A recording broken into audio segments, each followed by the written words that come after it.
Hey guys, this is a quick editor note. My voice is pretty high, so please be patient with my voice, with Kezidix's voice. I'll be better. I'm sorry. Ahead! We're good. We're good! We're live! Hello, people! Hello, everybody. Hello. We're here. Practically Are on we- time. It's Are we amazing. here? Yeah. I think what's funny is we're actually early, considered our normal schedule. Yeah. Yeah. Right? So yeah, we are here. Welcome to the Adventures Ale House. This is going to be our first episode of the Ghost of Saltmarsh campaign, and also our first time streaming on Friday night with not first time. We had the Curse of Strahd. Don't bring it up, man. I'm so sad about Ignore what I said. it. Of this I new just- season. The brain I'm just cell sitting. right now. I'm just sitting in the corner. Yeah, because I don't have a headache anymore, so I have the burn cell now. Haha. But I'll start this carousel of presentation first. Hello, key people. I'm Kezik24, and today I'll be playing something. You'll find out soon enough. Playing something. Who you are, Kestrel, say your name so we can know who is who. Hey guys, I am Kestrel. It's nice to see y'all on a Friday. Hell yeah. Kai, what's your voice looking like? Hello. Yes, I am the Kai person. Yes, that is me. It's been a while since I've been here. Joke's on you guys, I'm also doing sound work in the behind so that I can make sure that everyone's clear and all. Tim, who you playing? Ha-ha. Tim, present yourself. All right. Hello, everybody. My name is Timothy Kane. I'm a voice actor. You can find me on X and Blue Sky under the name T.KVA. You can also find me on Casting Call Club and Backstage. Currently, I'm not in anything, but not just yet. And today, I'll be playing something very fun. Hell yeah. I summon Grimm in attack position. Hello, everybody. I'm Grimm, and I'm here. Yes. all of you guys are very short and sweet. Yes. And finally, for the player's side, Apple. Hello, I'm Apple. I'm also here, and hopefully I don't die. All right. For the viewers, for later on over on YouTube when we're done with the video, and for current people over on Twitch and YouTube streams, you could see in theory if everything works properly. I have managed to make text to speech actually work.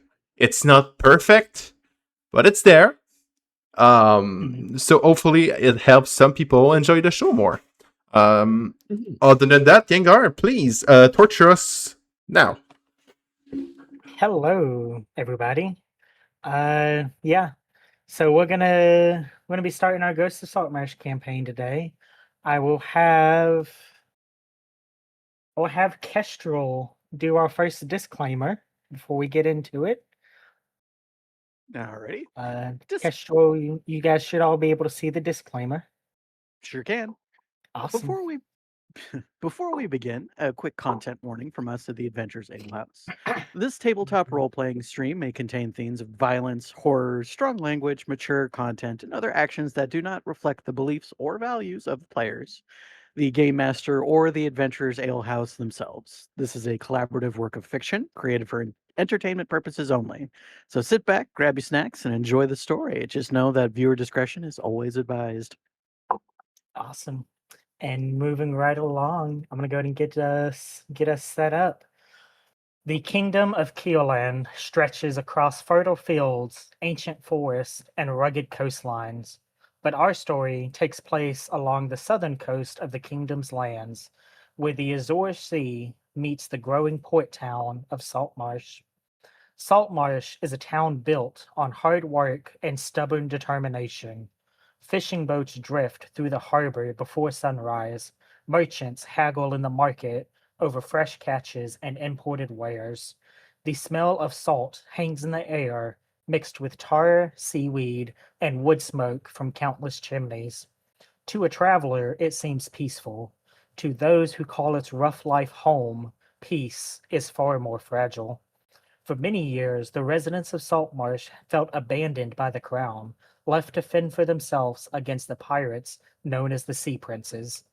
Much of the town began resorting to smuggling, a lucrative but dangerous business. In recent years, the discovery of rich silver veins in the nearby cliffs have transformed the sleepy fishing village into a place of growing importance to the crown. Wealth has begun to flow through its streets, bringing opportunity and conflict. Longtime residents cling to the traditions that have sustained Saltmarsh for generations, while newcomers, backed by the crown, push for expansion, commerce, and stronger royal influence. The town council works tirelessly to keep order, but whispers travel faster than the tide. Smugglers still haunt the coast. Pirates stalk the shipping lanes. Strange lights are said to dance around the old mansion overlooking the sea. Fishermen speak of things moving beneath the waves that should not exist. Some dismiss these stories as drunken tales and long nights at sea. Others are not so certain. Yet life goes on. The market square fills with merchants and townsfolk as the sun breaks the horizon. Sailors unload the morning's catch. Children dart between the stalls. The bells of the harbor ring across the bay as another ship arrives from distant shores. For most, today is simply another day in Saltmarsh. None of them know that before the sun sets, a handful of strangers will find themselves caught in an unexpected chain of events, one that may determine the very future of Saltmarsh itself. As the bustle of the market reaches its morning peak, our story begins, not with a single hero, but with 6 strangers, each arriving in Saltmarsh for reasons of their own. And I need to get some water real quick. Hydration is important. All that Protect talking my about water. voice. Yes.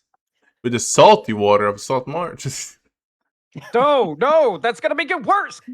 Guys, Don't drink that. Don't drink that. don't drink that. Don't drink it. Awesome. So, where we begin, I'm going to ask everyone, but Kaz, you can't mute your stuff because No. of the recording. Okay. I will I'm gonna shut ask up though. everyone but Kaz and Kestrel to mute themselves, please. I have to get back to my notes. I can actually mute myself over Discord. Okay. Just make sure it's not going to mess it up. He's muted, so he can't respond. Mhm. Just a short walk north of the Saltmarsh Farms, nestled along the Kingfisher River, sits a swampy grove. The cawing of seagulls, looking for their breakfast, fill the quiet and chilly morning air. In the middle of the grove sits a large willow tree, lit by candles and surrounded by small stone pillars. Tending to the tree are 2 figures, that of an older halfling male and a much larger figure beside him. And Kestrel, if you could please describe your character. All right. What is seen next to this little halfling guy is an elderly furbolg.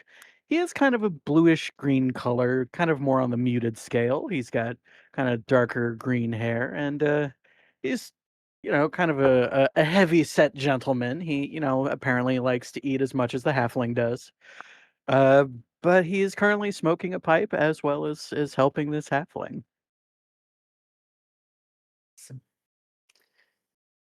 As the halfling snaps off a dying branch from the tree, he looks over to you, Larkin, with a soft smile. Larkin, you know this person to be Farron Casteller, a druid who tends to the grove here in Saltmarsh, and I actually have art for you guys. Which is not my art. It is not.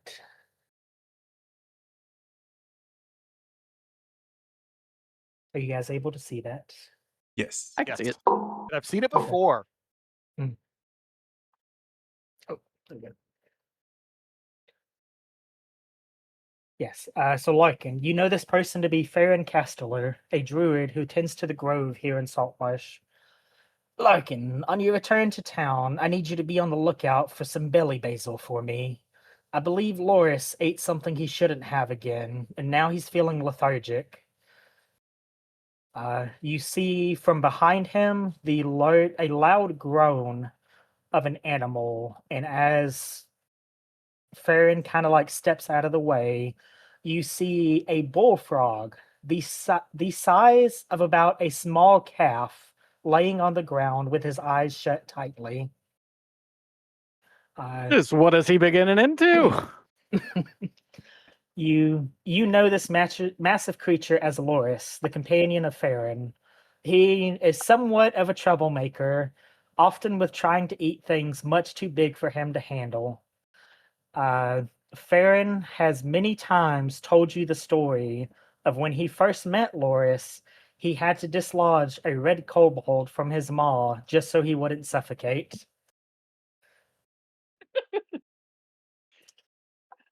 I very much appreciate that, and I'll be Mhm. making comments on that later in life.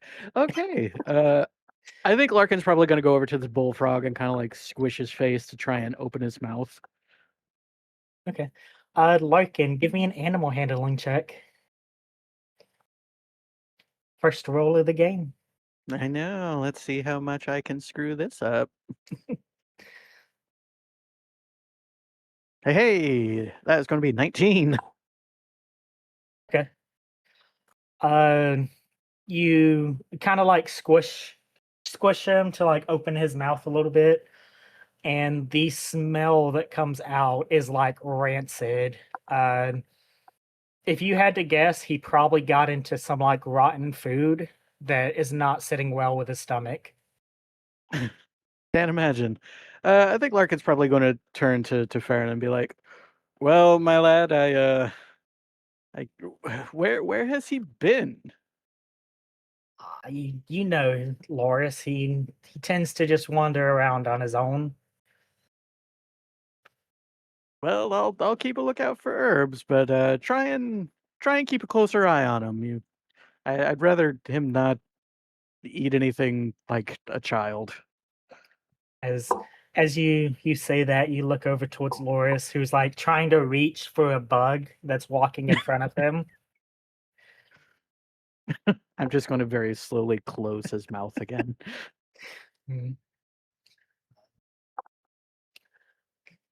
Farron just kind of like laughs a little bit. Yeah, like I said, there should be a shipment of herbs in town if you wouldn't mind going to get some for me. Certainly. I'll just be making my way. It might be a bit slow, but I'll get there eventually. And Larkin's gonna put out his pipe and start a walking with his walking stick. Larkin, as you start like walking down, you get a few like little bit of distance, and then you hear Farron kind of like shout out towards you. Now remember, I need 3 bushels of belly basil, and make sure it's got nice, vibrant orange leaves, or it won't work as good. Tell him to put it on my tab for me, please. And then he like bends down and starts petting Loris's back. I'm literally writing that down. Okay. Larkin, as you begin making your way to town, Kestrel, I'm going to ask for you to mute yourself, and we'll jump over to the next character. Sweet. Apple. Yes, sir. The salty air and calmness of waves breaking surround you. The coldness from the ocean cling to you as you look up into the sky. The sun beginning to grace the mountains and rise up. You find yourself laying on what feels to be like a soft and wet clay-like substance. As you kind of try to gather yourself, you become fully alert with a sudden loud clang that echoes through the helmet on your head. And Apple, if you would like to describe Marcellus as he's laying there. Yes, so Marcellus would be, I'm assuming this is on a beach. Yes, it Marcellus appears to be. laying out on the beach would be this tall, like Goliath-sized figure in full metal armor. His equipment kind of looks dirty, and his armor looks like heavily rusted. And as he kind of like stands tall, he moves kind of slowly, taking like slow steps. He has like a long sword that would be on his hilt, and then a great axe that is strapped to his back. Marcellus, as you rise to your feet and take a look around at your surroundings, your head aches as though you had just come down off of a week-long bender. You see yourself surrounded by several buildings that have fallen into severe disrepair. Shacks with collapsed walls of rotten wood, barrels of old fish guts swarmed by insects, and about 1,000 crabs running around the shore, several of them scurrying away from your movement.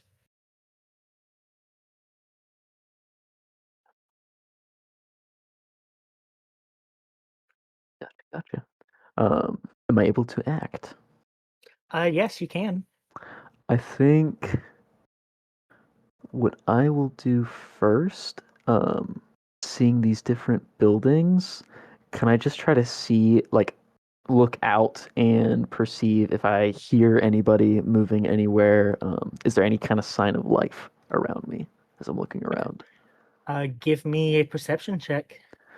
All right, so we'll see how good we can do this. Ooh, a whopping +0. Okay, I did not see your dice. There it is. I just rolled. Okay. 13. Ooh. Okay. You take a look around. You look into like some of the buildings and just around in general. You do see to kind of like your north is a large cliff that sits about 300 feet in the air. 300 feet higher than where you stand on this kind of like little beach. Mhm. You see about 1,000 crabs running around. And then you do see a figure kind of off in the distance a little bit. And I need to get him.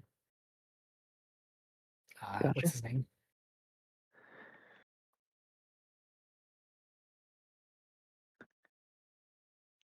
But all of the buildings just seem to be, you get the vibe, if you were to step into some of these, you would just collapse the building. Catch a They're- disease, yeah. They're that disrepair. Gotcha. Okay. Then yeah, I think I'd walk towards the figure if I can. Okay. As you do, I will reveal his art on what you see. Oh, You watch as this kind of older man like turns. Oi, lad, what are you doing down there? You trying to go crabbing? This here be Murky's crabbing spot. You see the old man covered with stitched rags and fabric for clothing, with a pointed stick with several impaled crabs in one of his hands. I see. Okay. I think I'd just like hold up a hand as like a sign of like doing no harm. Mm. No, I don't mean to step on your territory. Here. And I will kind of pull out a couple gold coins and I'll toss them to him. Okay. I'll let you mark off the gold that you give him.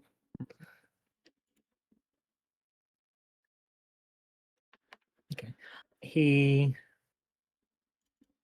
kind of just like catches them, and you watch as he like bites one of them and then puts it into like a little pouch, and then he looks at you and like starts pulling one of the crabs off the stick. Gotcha. I mean, if he's offering a crab, I'll take a crab. Okay. He does pull it off and then just kind of like hold it out to you. I'll take it and then I'll give him a nod. Thank you. I'm very grateful. He just kind of like looks at you for a minute, kind of like studying your armor. Are you trying to get to town? Eventually, yeah. He points kind of like behind him towards the northwest. Oh, the market's that way if you're trying to get there. I think that's where most of the people are going to be. Will you be selling your crabs there, or? When you say that, he like clutches the stick close to his chest. No, these be Murky's crabs. Understood. Well, good luck with your crabbing, Murky. I'll be making my way to town. You make sure you watch out for them dragons now. And then he just like walks away. You watch as he like stabs another crab with his stick. I don't even think, seeing this crazy old man, I don't even think I'd give it like a second thought. Like, what? No, I don't believe that there's dragons. I'm just gonna walk on like, you know what? At least he's happy. Mm-hmm. So Marcellus, as you begin making your way through the town, I'm going to ask you to mute yourself, Apple. And Grimm, we're going to jump over to you. All right. Standing at the iron gates and stone wall that protects Saltmarsh from the north, two guards are having a friendly argument with a lone ranger returning from a quest just outside of town. The first guard, an older human male wearing the typical outfit of the city, speaks out to the ranger.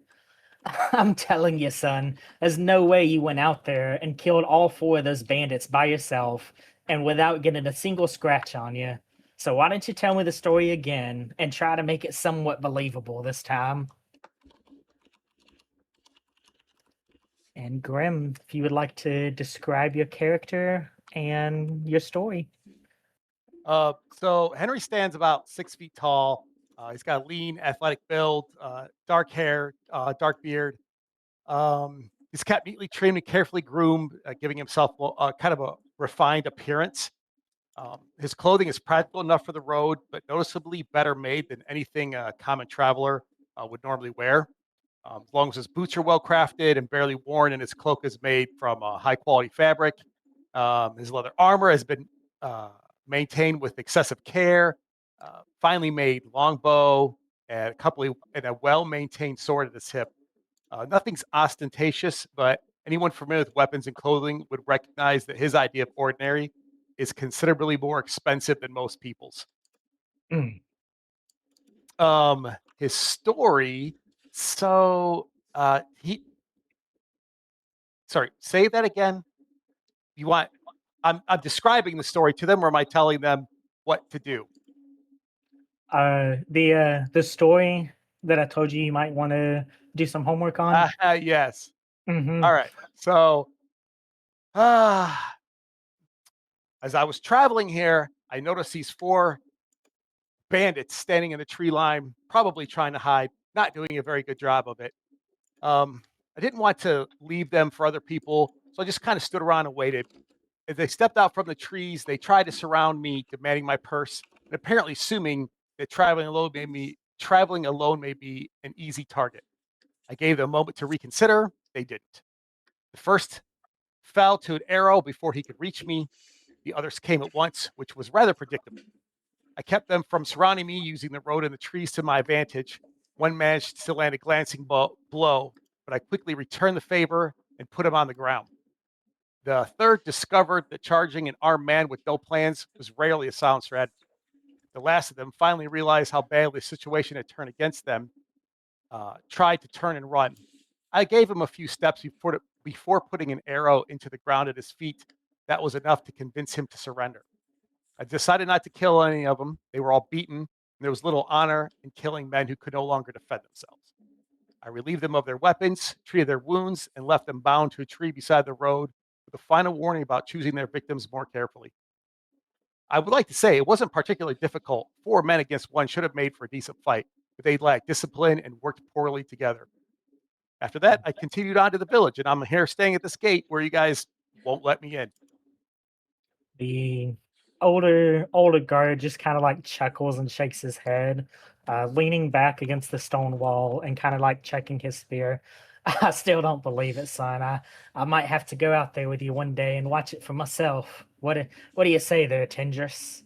He says as he looks towards the other guard, who is a female elf, and she kind of like snaps back as she's been like keeping a trained eye out into the world. I say we need to do our job and keep an eye out for trouble. Besides, I'm sure Mr. Henry here would rather be talking to Captain Fireborn about payment for the bandits than to listen to you babble on with another one of your old war stories. You watch as like the older guard kind of gets like the flustered cheeks and is like, If you don't believe me, they are tied out back on the road. So send somebody to go check, do what you want with them, and I'd be glad to go and meet this person you said, Captain. Captain Fireborn is who you would know him as. He is basically the town guard captain that oversees all of the guards and the basically military presence for the town. And once you so nicely let me inside, where might I find him at? The older human guard just like, I think he might be in the marketplace. Typically he'll check those places out when they're first opening, making sure they're good to go. Wonderful. Then shall I proceed in? The elf kind of just like looks. Nobody was stopping you in the first place. He didn't say anything, and he just starts walking in. Alrighty. Very proud, carrying himself. Henry, as you begin approaching into the town, I'm going to ask that you mute yourself, and we are going to jump over to Timothy.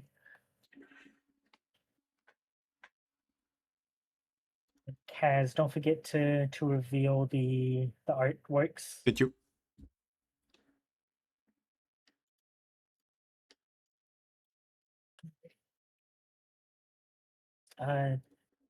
Tim, you good to go? Yeah, I'm good to go. Awesome. The docks of Saltmarsh are a vital, if not heart, of the town. The saltiness in the air stings the eyes and lungs of those not used to the waves as they crash along the old wooden structures, older than most of the town itself. People on ships bark orders to workers, all in a rush to get ships loaded or unloaded, trying quickly to finish one contract and secure the next. The docks are a perfect embodiment of the town itself. Chaotic, loud, harsh work, but a thriving community, even if they don't see eye to eye on things. As two large half-orcs lift a huge crate from the land to load onto a ship, a figure seemingly leaps gracefully over the top of it, followed by two other figures crashing through the box. And Tim, if you could please describe Connor. Connor steps onto the box, standing at 6'5" and roughly around 125 pounds. Connor Windhill dresses in what you would typically call a seafarer attire, wearing simple clothes for ease and mobility, a long brown overcoat covering the rest of his back to fit more to his aesthetic. Hanging around his waist are little trinkets that he had gathered over his travels. Hanging from his neck is a beautiful locket pendant that seems to have rusted over time due being out at sea. His complexion and skin resembles that of light sky, with his hair matching that of the clouds. Also carrying around his waist is a scabbard, sheathing a nice and well taken care of rapier on his left side. Need just a second, my Foundry crashed. Oh, great! Perfect timing. I'm back. Oh man, Let me just that's pull my stuff. that's not an omen. That's not an omen. Come on, Foundry. Should There we I go. be worried? And let's go back down. Awesome. So Connor, as you turn your back, as you turn to look back at the crashing sound, you see two human figures dressed in black leathers with yellow trim, scimitars secured to their sides.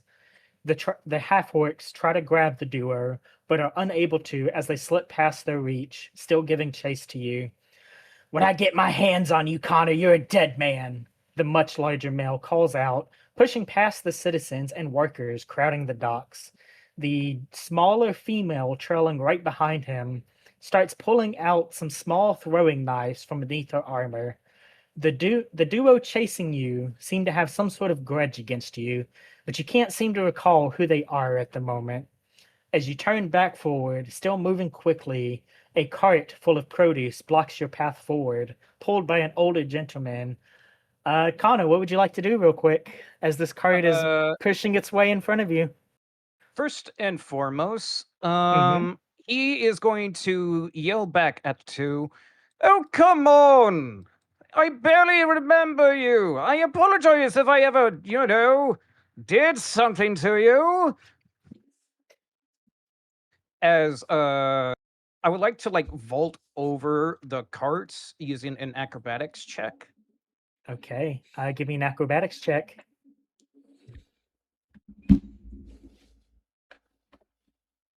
Oh, Oh, And because of my background, I get to utilize the lucky feat. go ahead. So I am absolutely going to go ahead and re-roll that. Of course, at advantage. So you would just roll the one. When you roll a d20, you can spin. Okay. I'm gonna say you have to do this before you make the roll, but I'll I let see you it. do it this time. My apologies. You're good. It's all new stuff we're trying to figure out. Yeah. There you go. Much 24. Okay. I'd like to say as he's running past these individuals, I like to imagine he vaults over this cart and Mhm. by weird happenstance, by a weird lucky force, he managed to barely make it over while possibly trying to knock it over. Okay. You rush up, and as you're running, you kind of leap just enough to get your foot on the other side of the cart, and you kick with that, kind of tipping the cart over. And as you land on the ground and kind of just continue rushing, you watch as the two duo just jump over it as well. Oh, come on! Suddenly we can talk something out! As he is grinning ear to ear as he's running. Mhm. You continue running, the duo continuing to give chase to you. You watch as one of those small knives kind of whips right by your head. Hey, I just got that done! As he tries to try to find a spot to hide behind. Mhm.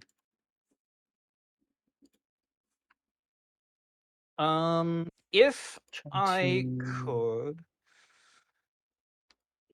could I try to spot a place where I think I could hide Hmm. or lose track So of them? we're gonna do this. As you turn back around, you see a large crowd kind of move through the marketplace and block your path.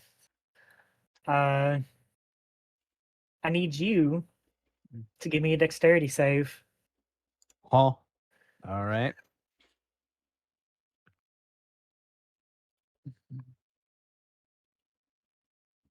That low roll is coming back to bite me. Okay. As you kind of like turn back after talking smack to the duo, you almost run into this like large dwarf woman, but you kind of like slip around her. You lose your footing for a second. You kind of like scramble back to your feet, and you see the duo kind of starting to close in, and then kind of get stopped by the crowd. You see ahead of you the much busier part of the market, and you feel like you can lose the duo there. All right.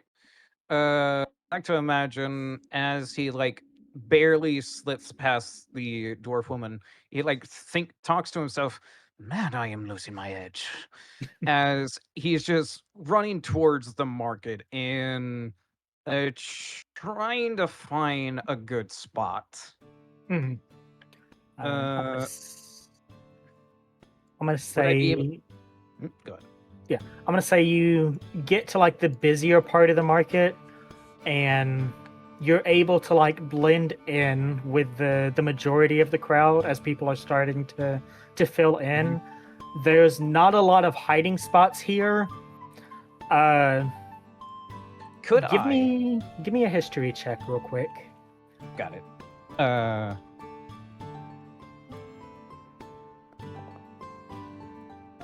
14's not bad. Okay, that's what you needed. Oh. The black leathers and the yellow trim seem familiar to you, but you can't recall like what the organization or group is. But you know there's a lot of them that like to hide in the alleyways of the city. So staying out in the open is probably your safest option right now. Yeah. I think I have an idea to help me out with this.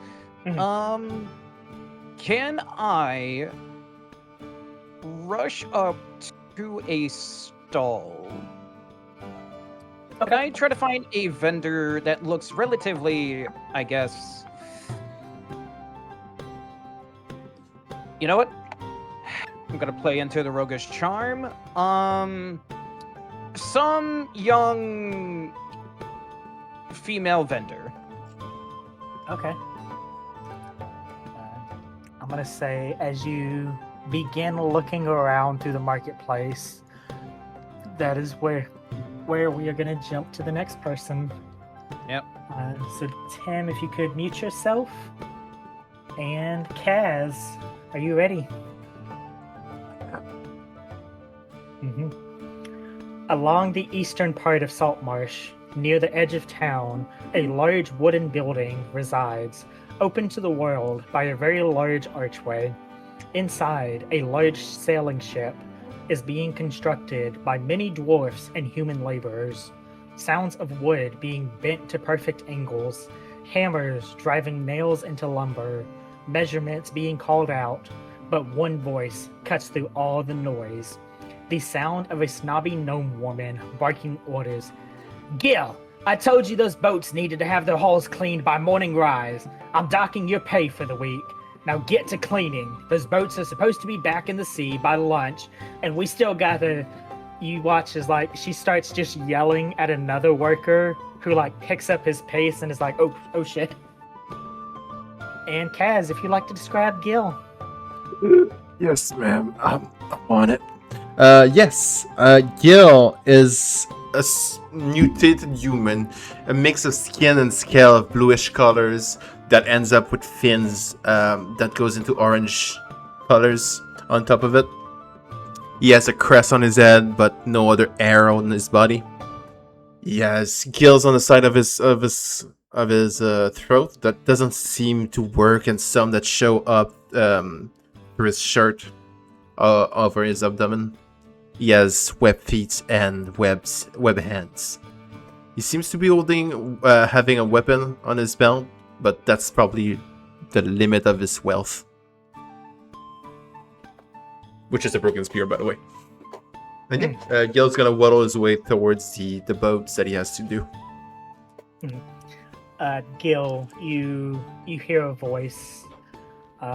Cheer up, buddy. We can get them taken care of real quick. Like you got your mate Plank here helping you out. The voice comes from a very small magpie kinku, who playfully punches you in the arm, and I have art for him, for you guys, Shoot. if that shows up. It does.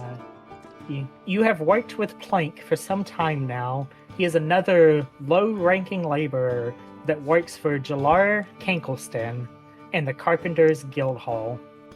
He might actually be the only laborer lower on the totem pole than yourself, but he is always in good spirits and always takes jokes with a laugh, no matter how cruel or mean it was meant to be. The way I see it, we got 2 boats docked over there and an hour to get them done. I say we kick it into high gear. You take under the water, and I'll get what's above the surface. Our usual plan of attack. What do you say? He says as he like puts his feathered hands on his hips, taking like the inspiring anime pose. Yes, Blank. I'll go out. Bind the bottom. Do you have the tools? Are they ready? He pulls out a pair of chisels like out of his tool belt, thrusting them high into the sky to kind of like show them off, where they proceed to fly out of his grip and drop into the deep water below with a soft plop. And you watch as he just kind of stands there for a minute, the sheer look of panic settling in on his face. Do I have tools? Do you have tools for myself? You do not? Oh. Then don't worry. I'll go in there, go fetch them, and please stop dropping them. As I will jump. Okay. Gill, I will say this because you've worked in this area. There's a lot of sharp rocks and barnacles and stuff that you guys have scraped off the boats in the water. It is also super murky and very hard to see, even with dark vision. There's also, because you would know, where's it at? Over here is the fishmonger's plant where they process all the fish. Sorry, could you ping again? Oh. Are you there? Yes. I think one of us was working out. I didn't see the ping. Where we're working? This over here is where the main plant is. Yes. But there's ships all along these docks that have been cleaning fish all morning. So you can also safely assume there's plenty of big things in the water. They would love to snack on something. Go find new tools. Blank.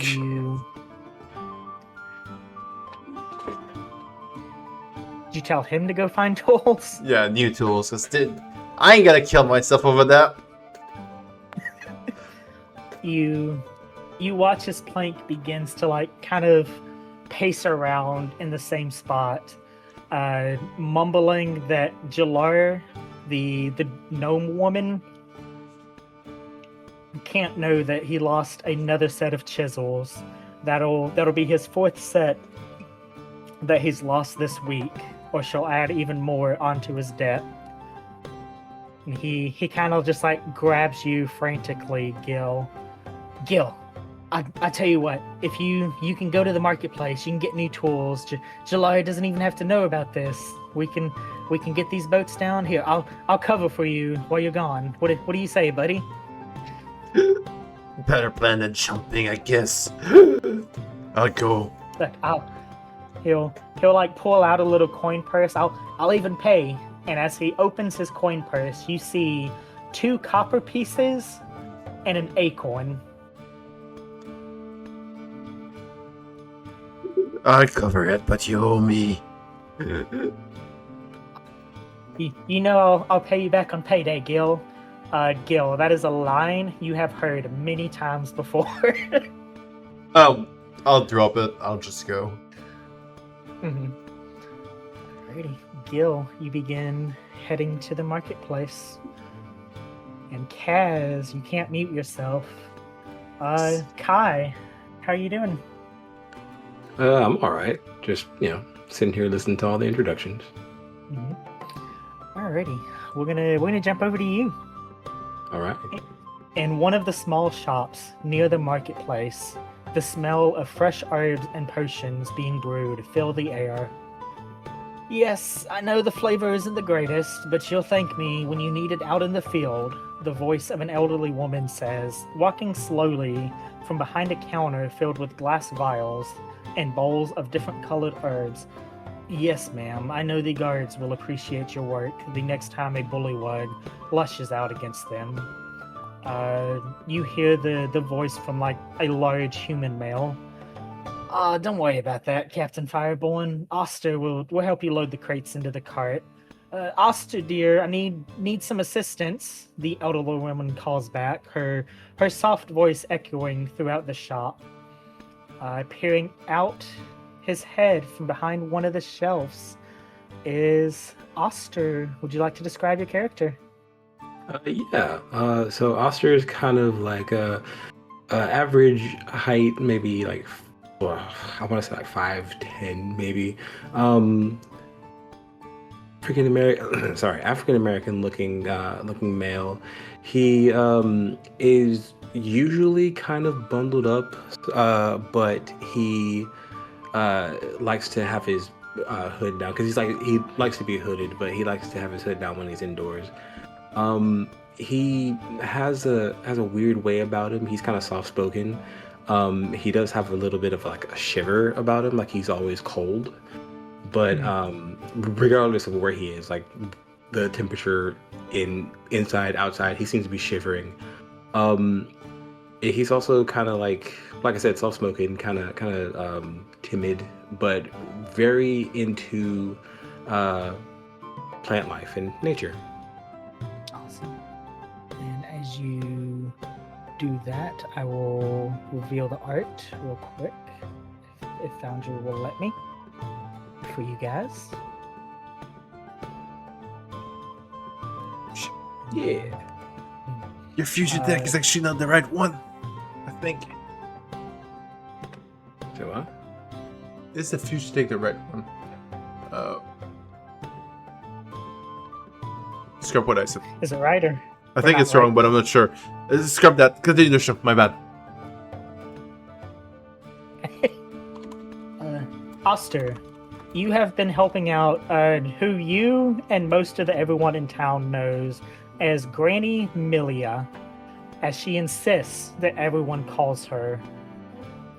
You've been working for her for like the better part of 2 months now in her apothecary.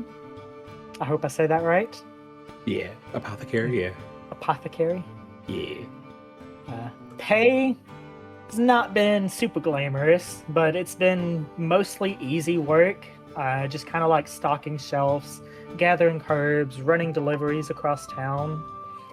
As you kind of like stand up from Granny Milia calling you get a better look at the man that she was talking to, who you know as Elander Fireborn, who is the captain of the town guard. I will reveal that art. Nice. You watch as he like kind of smiles and like holds his hands up, shaking them like no. Don't worry about it, Amelia. I will send Marcus by later to pick them up. The cart's being worked on right now anyways. You watch as he like sets a small satchel of coins onto the counter. I told you before, Captain, everyone calls me Granny. And she says with like a soft chuckle, and then the Captain Fireborn laughs back. And I asked you not to call me Captain, Granny. Eli will do just fine. And then he like turns and he sees you just kind of like giving you a nod, and then proceeds to walk out of the shop. Okay. So Auster kind of looks up at what did you say your name was? Granny Melia? Granny Milia. Milia? He kind of looks up at her and says, so you want me to help load his cart? You watch as she kind of like sits back in her rocking chair, which she spends most of her time at nowadays behind the counter. No, he said the cart's being worked on. They'll swing by later to pick up their order. I would say, Auster, you would know this because you've been helping her. The town guards for the last couple months that you've been working here, about twice a week have been receiving large orders of healing potions. Okay. What was it that you wanted me to do? She wanted you to help load the crates into his cart, but the cart is not there. He said he will come by later to get them. Okay. Then I will take my time gathering. Well, I assume that the order's not together yet, so I will gather the order together and get it ready for when the cart's there. Okay. I'm going to say, Auster, give me an herbalism kit check with advantage. With advantage. Because you would know. Oh my god, my dice. 22. 22. Yeah, you know what healing potions are. You've been picking orders for the last 2 months of them. Yeah, that makes sense. I would say you watch as you like begin collecting the order together. Granny Amelia just kind of like leans back in her rocking chair and picks up this like ball of yarn.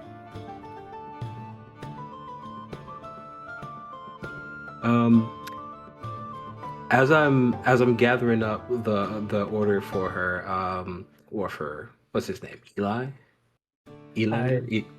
Eliander, but he prefers to go by Eli, from what you've gathered.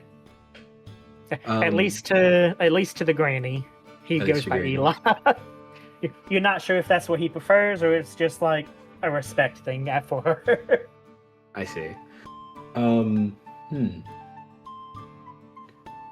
Not sure what to do with Granny. Okay. So I'll say I think that's actually perfect timing.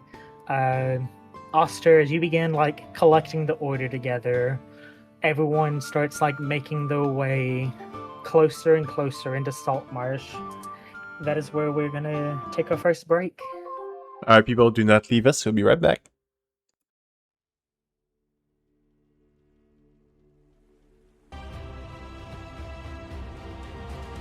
Back. We're back, people. Hello. Hello. Awesome. Hello there. Yes, we General Kenobi. you guys can all see the fun little character arts now that we've met everybody. And I'm the sexy one. No, I am. Get your filthy fish face out of here. I can't wait for Connor to meet Gill. Oh, it's Hey. coming. Technically, coming. did in another life, right? Yes. Alternate universe.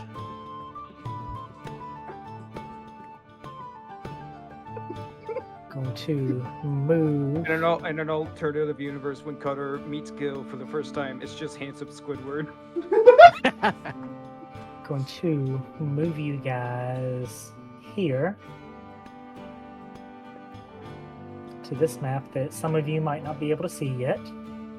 I can't. Token in this scene. I am lying. I'm getting to you guys. So, getting right back into it.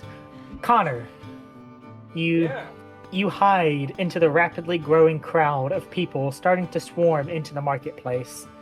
Now that you're not actively being chased, you have a moment to think. You've had run-ins with those two before. Dagger and Doll, wanted criminals in this part of the Azure Sea. They aren't the best criminals, but violent enough to keep getting busted and keep getting caught. Trying to watch in all directions for those two thugs, you aren't really paying attention in front of you, and you run into a large wall of steel. Marcellus, you've made your way through the town into the marketplace, where most people of this port town seem to be gathering at. As you tower over most of the citizens, several people give you odd looks. A few kids kind of like excitedly point at your armor, only to be scolded by their mothers. And a half-orc kind of challenged you to an arm wrestling contest after work at the tavern. None of that seems to matter to you, though, as something keeps dragging you through the streets until you feel someone crash into the back of your armor, stopping you dead in your tracks. Now I'll lead you guys into the map. Can't you watch where you're going, Tin Can? I wasn't Whoa. moving. You are a tall bastard. Then you're a short one. Hey, I am perfectly sizable for my age. You, sir, are a monster. Now, do you excuse me? I got to hide. Can I see what he's trying to hide from? Can I just try to look out through the crowd, see if there's anybody? Marcellus, give me a perception check. Oh, I'm still so mediocre at those. Let me see. That helmet, Am I you gotta free to- take it off first. Am I free to move around, or? Connor, I'm gonna move you back kind of over this area. Yeah, That is I a don't face. know. I don't know the 17. decorum when it's okay. I don't know the quorum if Yeah. or when we need to go move. Yeah. I'm gonna say kind of stay where you are with your tokens, because all of this is happening at once. So there's a lot of Right. stuff.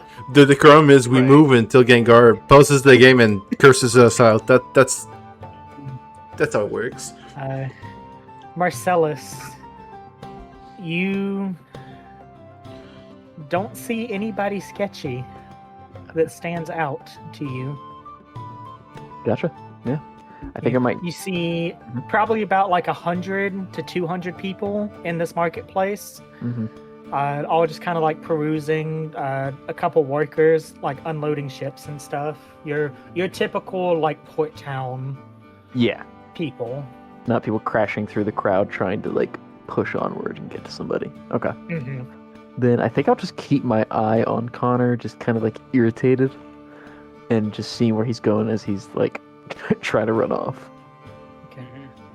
Connor, I'm gonna just kind of move you there.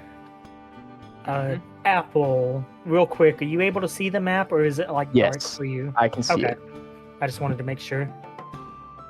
Because I figured out how to do outdoor lighting in Foundry, Ooh, but I wanted to make sure it was right.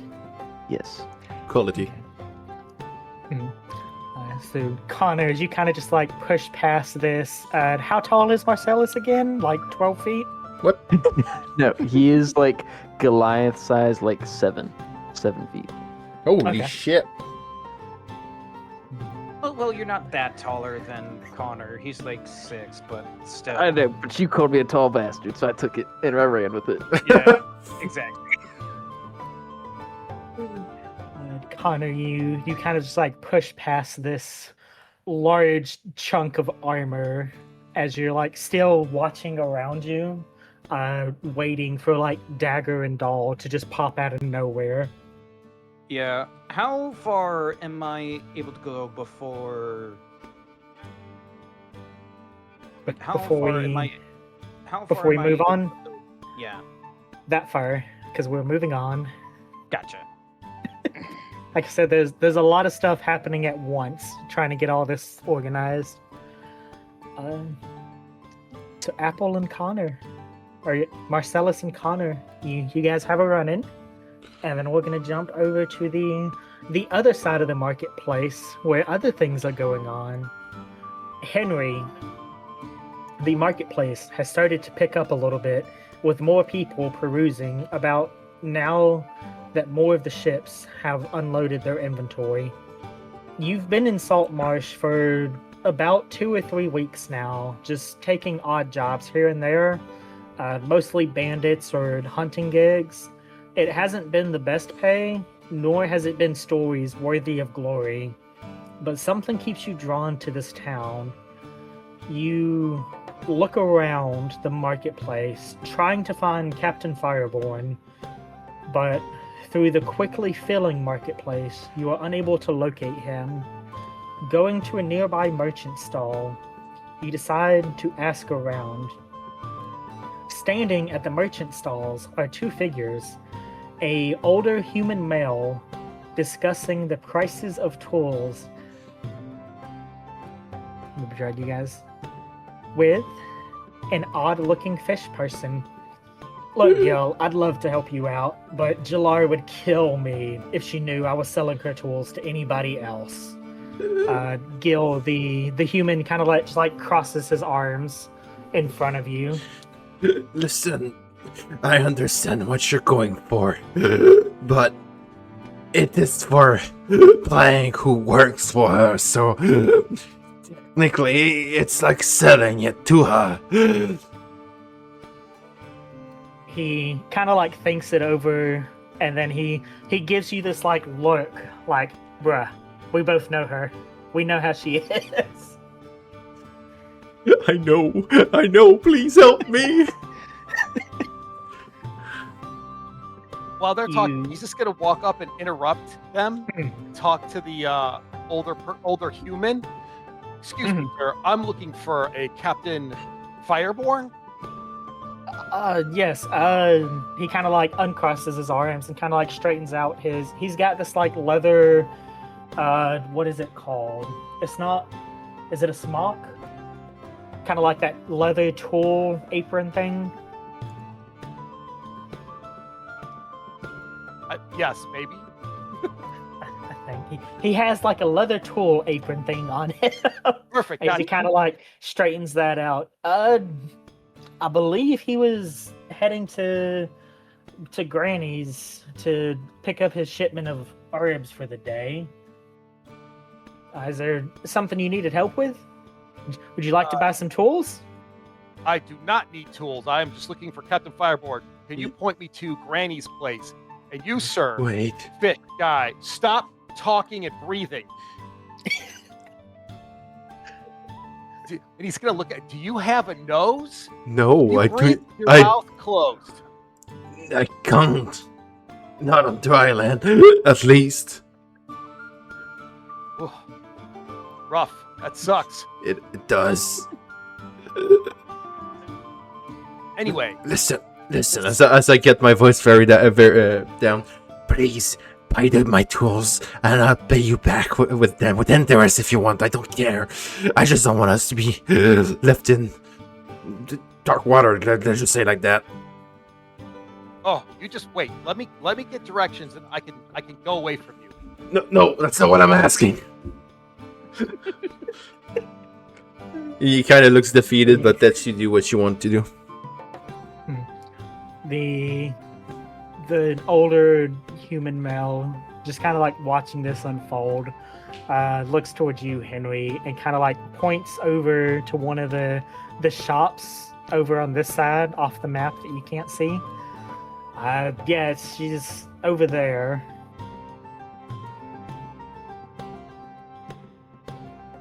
All right, thank you very much. You need, you gentlemen, fish. What are you? Do you need tools? Do you have money? Can you afford them? Do you need Yes, I can afford them. It's just that guy, don't remember his name right now, doesn't want to sell them to me. I'm gonna look back to the old man. You don't want his money? It's not that I don't want his money. It's that Jallard already purchased a huge order of tools. I'm behind. I'm backlogged. So I have the tools. I just can't sell them because they're already bought, if that makes sense. Perfectly understandable. fish, sir. I think you're out of luck. Yes. Sounds like it. Henry then proceeds to turn around and start walking towards the shop he was pointed to. I will Okay. look at the cellar with fish, watery fish eyes. Gill, give me a persuasion check. Help me out here, man. Help me. There needs to be a pathetic version where it's just you're just so sad. 1d20 minus 1. Come on, man. Help Oh, me out God. here. 2. How does 2 sound like? As I look at him. As you like look at him with the like fish equivalent of puppy dog eyes, he just kind of like and like walks away. Oh, that's rough. Hmm. Turns the shop sign to close. Oh, he pulls out a flask from underneath his apron and is just like, oh man. Oh boy. Not fucking up for this shit. That mental image is just going to be in his head forever now. Alright. I'll go as people that may have spares. What's the word? Chisel. Cause you're no help. As I start walking the stalls, asking random people that sells food if they have fucking chisels. I worry for Gill. I know, this is the life I wanted for him. I'm happy. Gil's not, I am. Henry, you can God. see you start to walk away and like make your way to the shop that you were pointed to. Inside that shop, you stay there. You stay there. You Stay there. stay there, mister. You stay there, have- mister. I have things going on that you guys will see in a moment. Press spacebar to pause. You begin making your way. Gil, you go to this table of like bread and bakery pastries and start asking them if they have chisels. Yes. Inside, Why yes, I can Millions. carve this baguette into a chisel. you pick up like a baguette and you like smack it and you're like, oh, that actually might work. I just need Now you to just- sharpen this. Now you just need something to carve it into a chisel. Maybe a chisel. If only you had a chisel. If only you had a chisel. Chiseling chisels. There you go. Larkin, Yes, sir. as you enter into Granny Milia's shop, the familiar but pungent smell of fresh and drying herbs hits your nostrils. You see Granny in her usual rocking chair, dozing off with a ball of yarn and knitting needles dropped onto the floor in front of her. Auster, you see this furbolg enter into the shop, walking forward slightly. You've seen this person before in town. He actually comes into the shop often on behalf of Farron, though you've never been formally introduced to each other. You see that he seems to be looking in the direction of Milia, and then kind of like around the shop. Hi, welcome in. Welcome to Granny Amelia's shop. Can I help you? And you guys just into the map. I can see the map. Hooray! Hooray! Glorious day.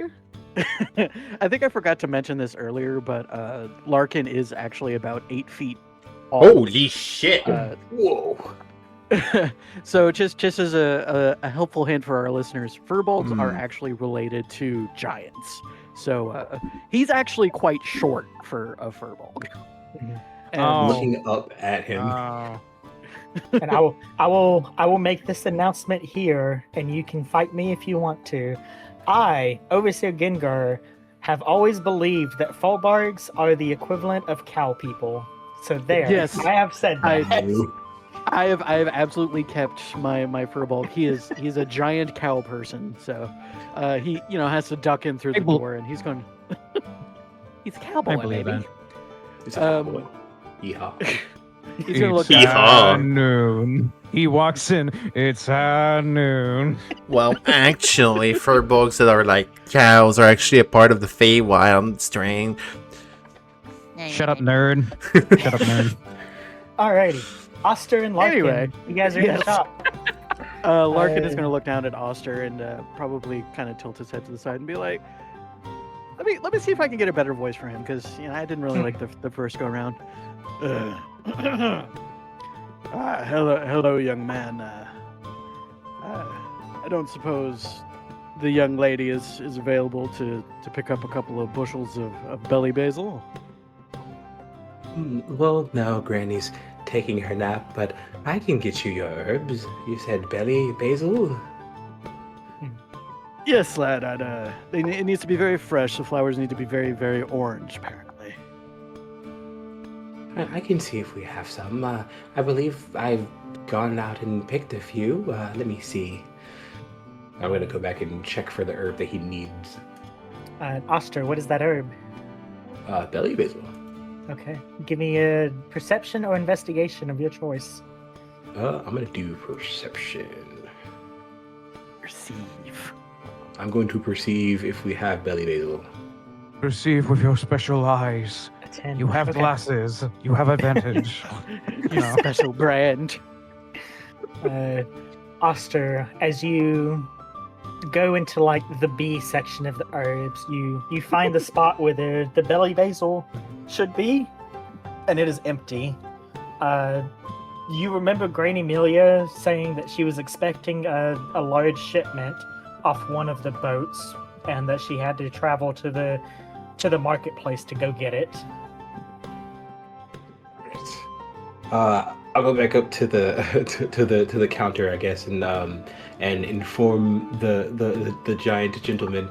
I'm sorry, I believe we're out of the belly basil now. Granny said she would get a shipment in, but I don't believe we've retrieved it yet. Oh, well, that is very unfortunate. Do you happen to know what ship? Perhaps I could just cut out the middleman and go to the ship myself. I would say, Auster, you would, because you've worked with her, generally you are the one sent to go get the shipments from the ship, because she'll be like, oh, hey, so-and-so came in. I need you to go get that. Oh Your crap! young legs. My young God. legs. Young, spry legs.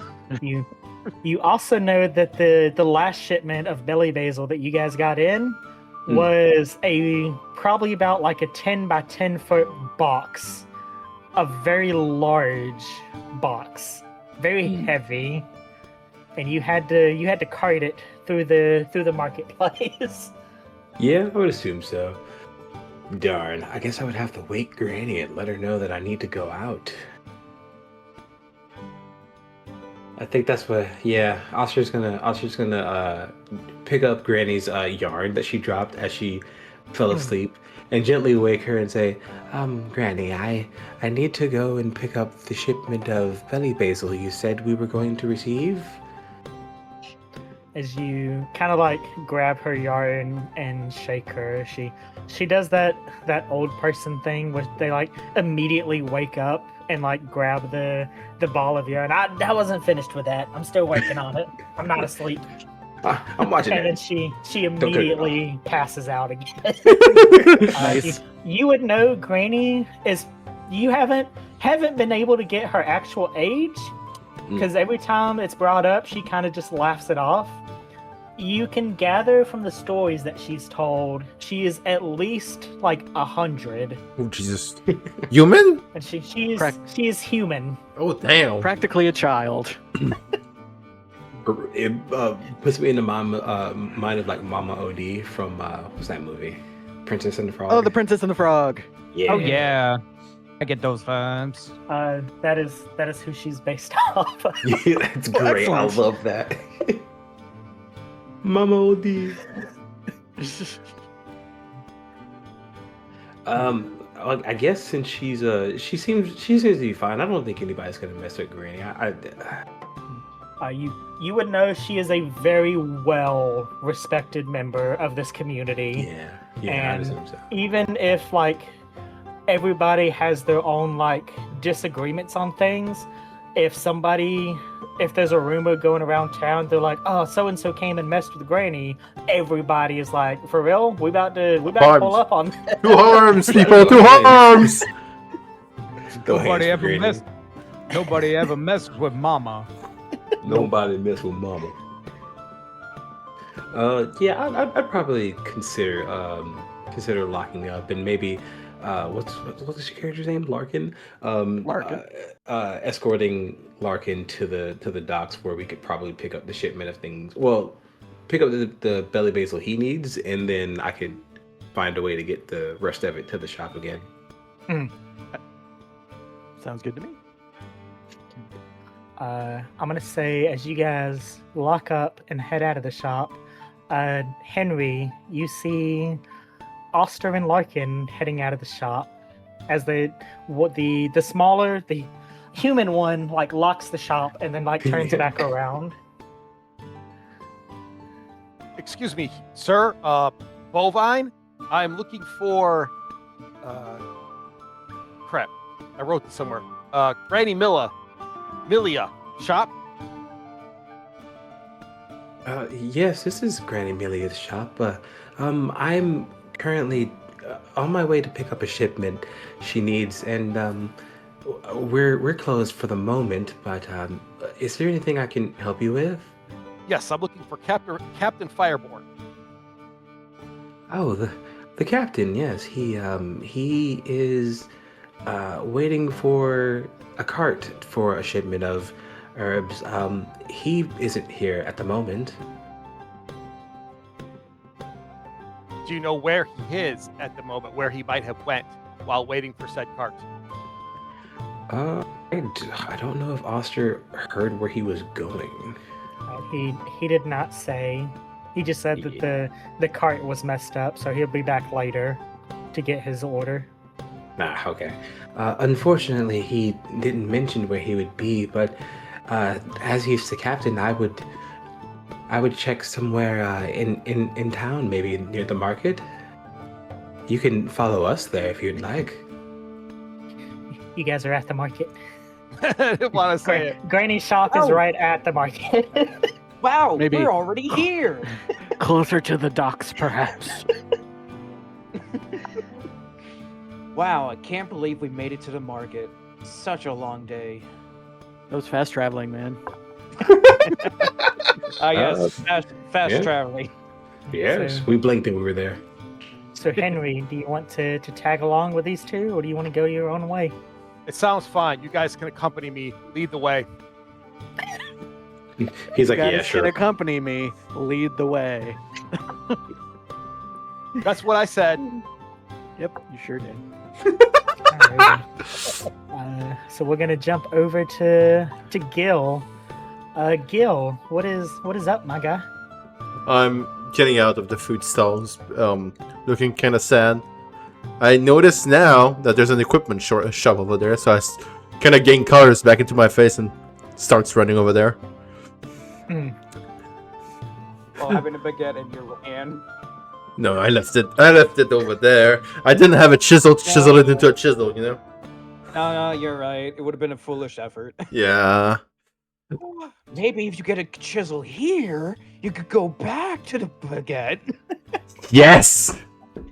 As a treat. As a treat. As I come to the equipment store, I look over one of the two, I would say, guard gentlemen. I don't really see them. Yeah. So what you see are, this guy looks to be like the shopkeeper. He is actually an orc with very nice clothing. This guy appears to just be like your typical human noble, kind of like rich and snobby guy, just kind of like perusing over the weaponry and stuff here. Sir, I'm sorry to disturb you. I need an equipment.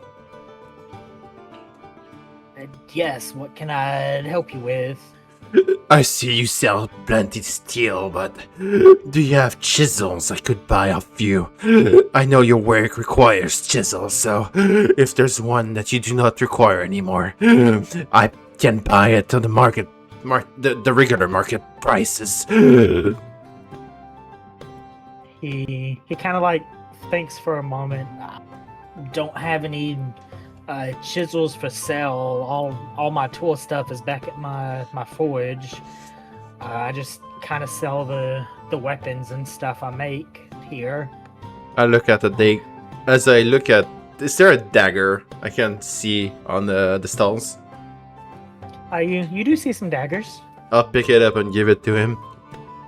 Do you have a hammer? And a smithing wheel nearby? Like I said, all my stuff is back at my shop. This is just what I've made to bring to town to sell. He deposits I can sell you the dagger if you want. he deposits back the daggers and look at him. Do you know anyone that sells a chisel in this place? I've been looking around and I can't find anyone who does. He points over to the older man to the north in the big orange tent. I think he has tools and stuff that he sells. He refused to sell them to me. Apparently all he has is backlog for another important person.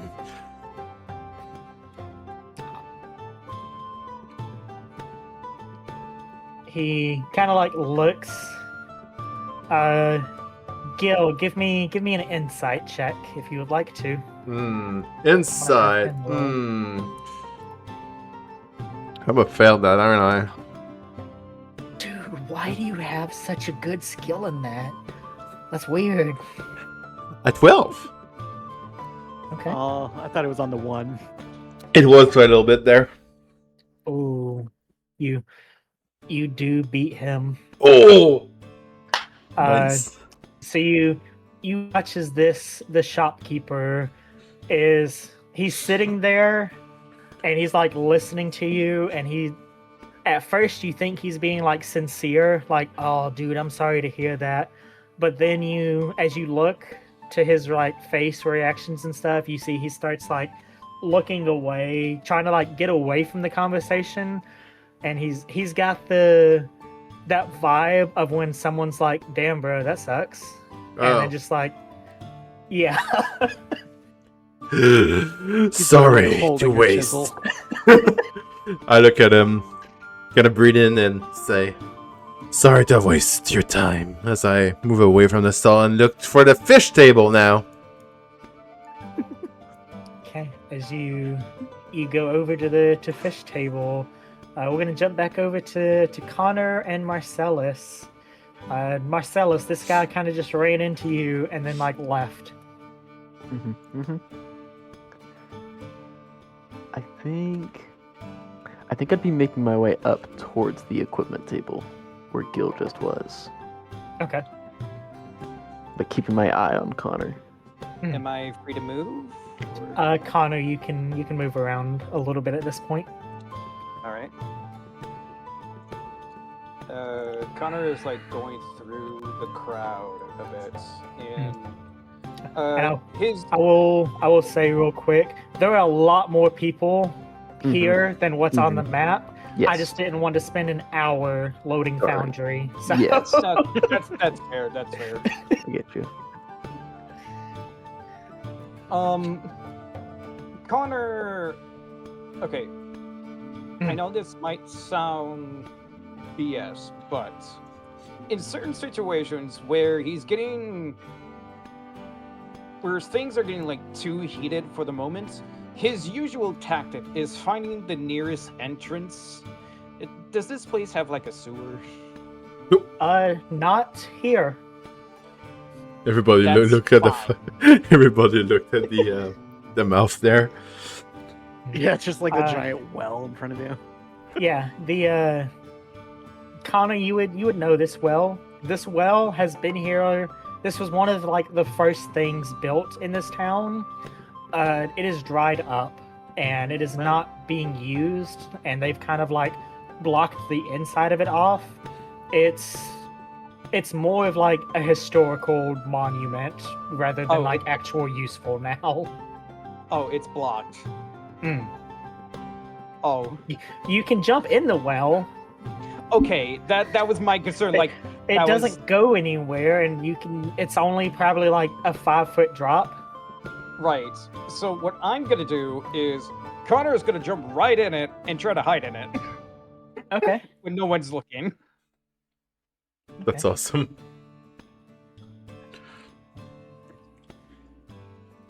Connor, give me a stealth check if you're trying to hide. Yes. And I'm gonna say Marcellus, give me a perception check because you're actively watching. Would I perhaps get advantage because I'm standing over this crowd? Yes, you would. Ooh. I should have luckied it. Whatever. But you didn't. You're just standing there, your head still above the rim of the well. Only an 11. I am perfectly hidden. You watch a man jump down a well that you have no idea how deep it is.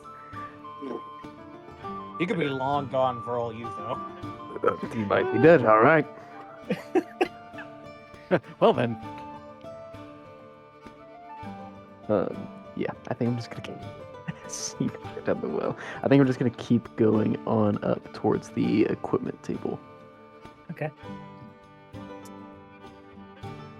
And that's where I'm gonna pause you guys. As each of you are standing in the marketplace for your own reasons, the peaceful morning is cut short when the loud scream of a woman echoes, causing merchants and hagglers to all stop and begin looking around.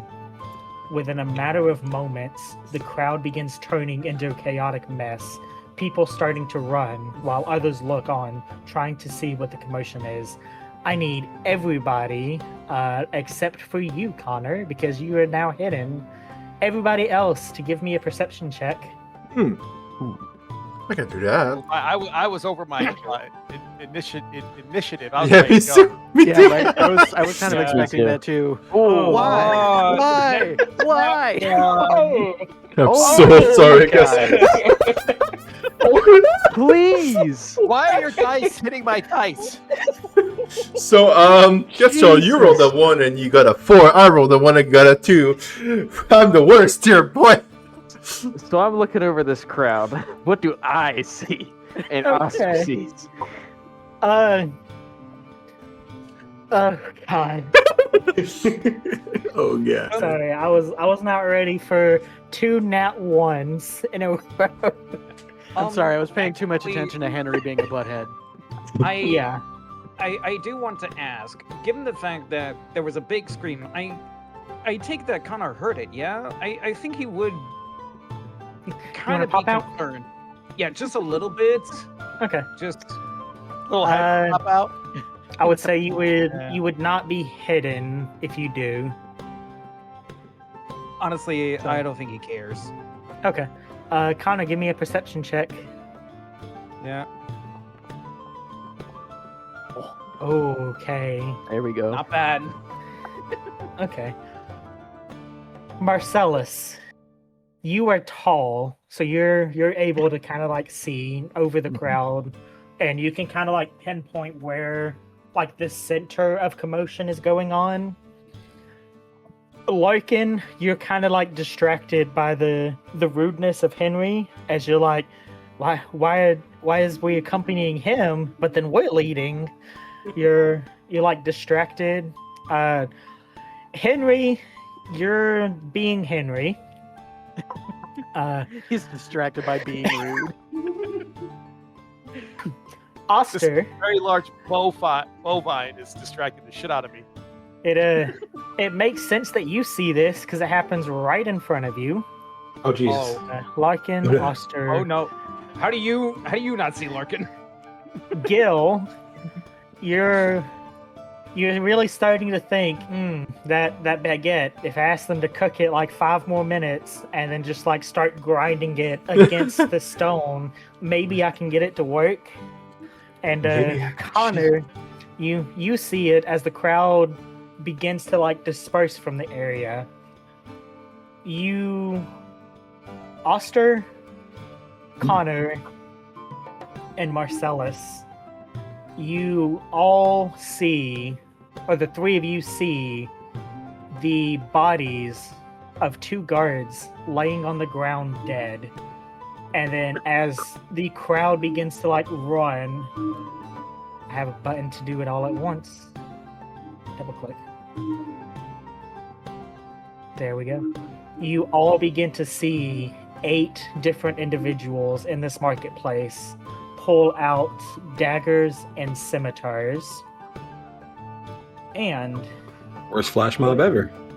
I need is you, 3, 4, 5. Oh no, I need everybody for this. Everybody. Everybody, I want to get the combat tracker out. except for that. Add to combat. Whoa!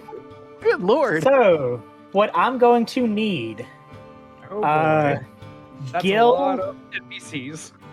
Gil, Henry, and Larkin. You guys are going to roll at disadvantage for this initiative. Everybody else, roll initiative for me as I find some combat music. I didn't roll in that one. I know, but you failed the check. That's a 9. That's a would be 5. Oh, I'm cooking. That's 20, baby. Cooking. Crazy. Me and Auster are hanging out in the 7 crowd. I Yeah. rolled in that 22, but at disadvantage, I have to use the 8.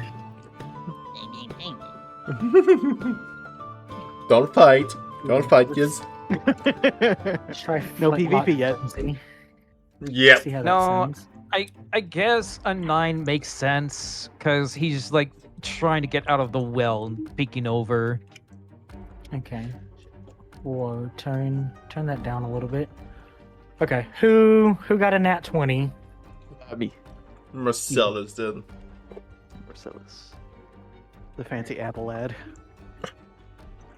Fancy apple. Is that the gala apple? No. Game on pause.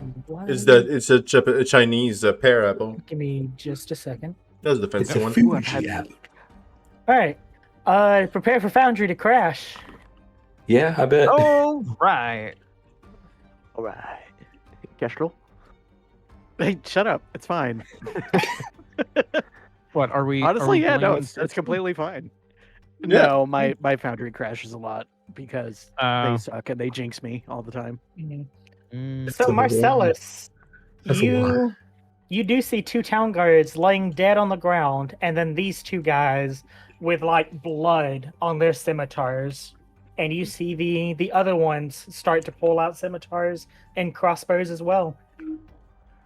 With the one nearest to me, does he look like he's going to attack anyone like nearby? He looks to be looking at this like kind of older woman and pulling out a scimitar. Gotcha. Yep. Gonna go attack him. Okay. So I'm gonna go up 10 feet, and I'm gonna draw my long sword, and I'll have like my shield in like my other hand that I've been walking around with. Okay. And I'm going to attack him with my long sword.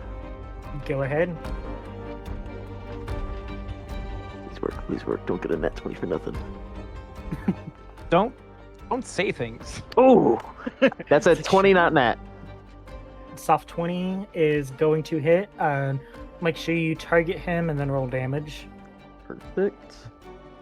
And as I hit him, I'm absolutely going to be using a Divine Smite. Go ahead.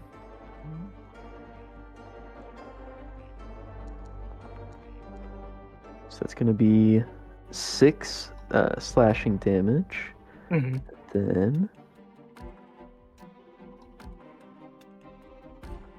Da-da-da-da. Ooh. 9 radiant damage. Okay. As you just cut through like the back of this ne'er-do-weller, you watch as he like screams out in pain, but he is still standing. God damn it. All right. And then that is going to be my turn. My action and bonus action and movement. Alrighty. Alrighty, this guy. Where are you at? Let's see. 65.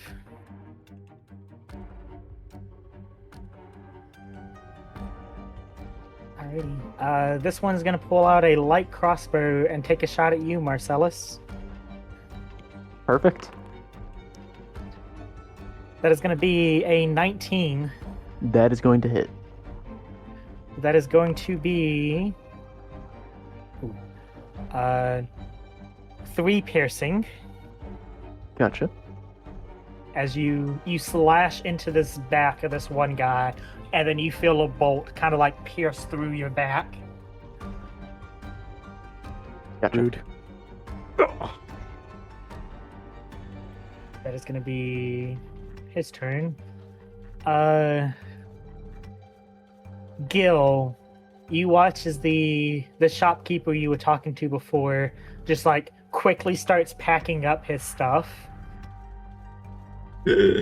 Coward. This guy's gonna start Booking running. This guy, who appears to be in like the middle of a card game, just runs and leaves.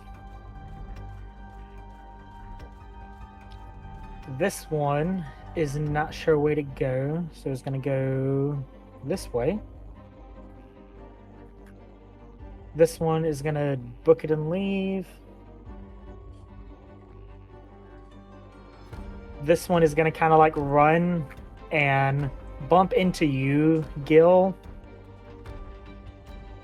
Any rolls or check to do? Or just thematic? Just for flavor. This one's gonna leave. This one's gonna follow his buddy after he like steals some of his gold coins and leave. Alrighty. Priorities, man. This bandit guy is gonna go for the closest target here. And go for this commoner with his scimitar. That is going to actually gonna miss. Gill, you see from like across the marketplace, this bandit like swings down with a scimitar, and this commoner like holds up the baguette that you were looking at and like stops the blade with it. I should have Hell bought yeah. that. Now you're glad Power you of didn't the buy that to eat. Should have bought it. I want this to be a consistent thing. No, we already got the shotgun bits. We don't need the fucking baguette bit too. I mean, you Too are. late. It's stall. It's too late. It's too late. Run too that late. way. It's already begun. I'm not from Hey. France.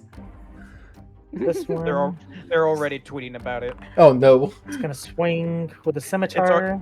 It's already trending. It's gonna be damage. Please be low. Please be low. Connor, as you kind of like whip Okay. around, you watch this bandit just stab into this commoner, and then they fall to the ground dead. This one's just gonna take its chances in the ocean. Fair enough. It's like Aren't I there, return to like- fish. Didn't you say the waters were dangerous? Yeah, water's pretty dangerous.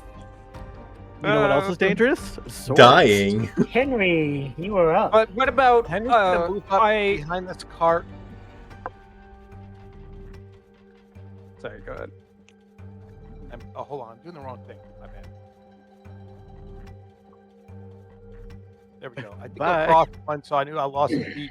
I'm going to shoot at the one up north here that attacked the One up here. Go ahead. with my... Oh, actually, I'm going to use my bonus action to use Favored Enemy and cast Hunter's Mark on said target. Okay. Go ahead Very and good. cast Hunter's Mark, and then want to ask if you want to consume a spell. Just hit no. Actually, I could just do it by using the Favored Enemy and telling it to use Hunter's Mark. Oh, does it do it automatically? Yep. Awesome. I think And I might have the So I got all old my spell. version. So yes, you have Hunter's Mark.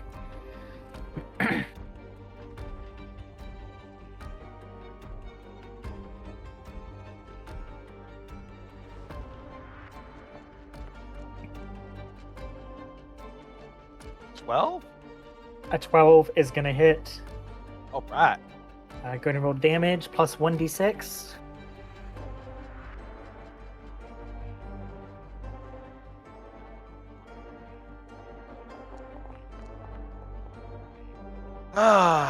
Typical Okay. dice rolling.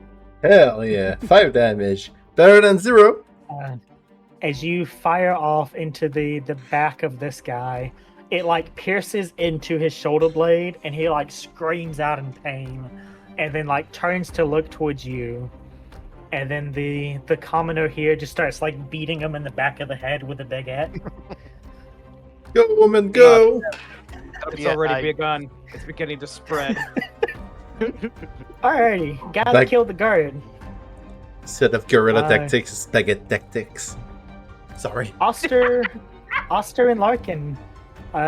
Larkin, you watch as like the rude guy just runs away from you, and you now like see things going on. You watch as this guy who steps away from a dead guard on the ground runs up to this commoner and scimitar. It's gonna take a slash with their scimitar at it.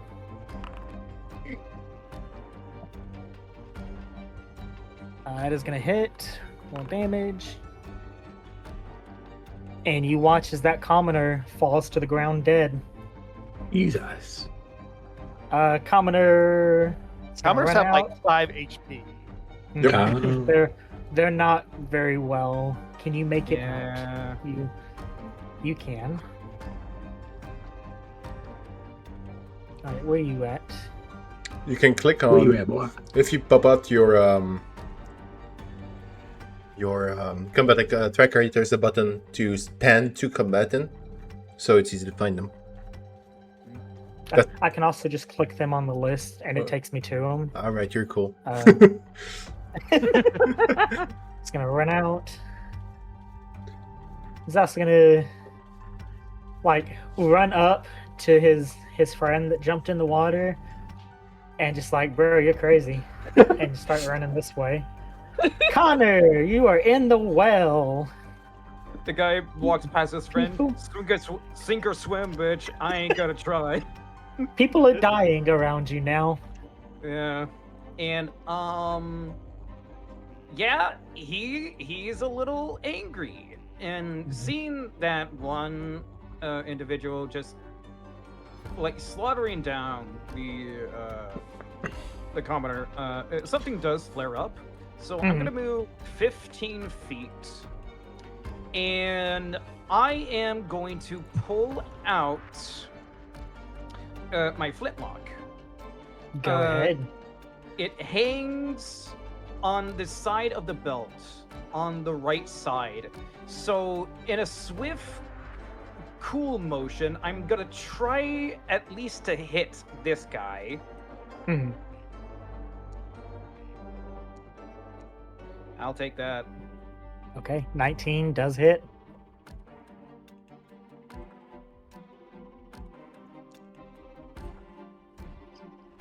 Ooh, not bad. 11. 11. Yeah, he is dead. Okay, so I want you to imagine, as soon Connor saw that bandit just easily slaughter like one of the commoners, he like jumps out and with one hand vaults over the well itself, rolling forward a bit, and with one hand just straight up domes him in the back of the head. Hmm. Yeah, he like laughs at what he's done, and then it's like that camera shot of him in front, and then like just a bullet through his head, and then behind is Connor with his flintlock. And then, what does it cost to switch weapons? Bonus action. It is part of the No, it is with the 2024. It is part of your attack. So whenever Oh. you attack with a weapon, you automatically switch to that weapon, or you can Gotcha. switch as your like one free action for the turn, like just to switch. Gotcha. Yeah. I think Then with the 2024, they changed it to where when you say, "Hey, I'm attacking with this," you just switch to that. To like, because I think there was some sort of like trick you could do when they were like, "Hey, let's not do that in the new rules." Yeah. Yeah. yeah. It- Alright. Well then, that's right.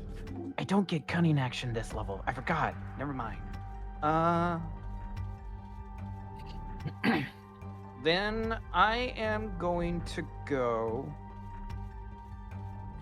and move the rest of my movement over here. And then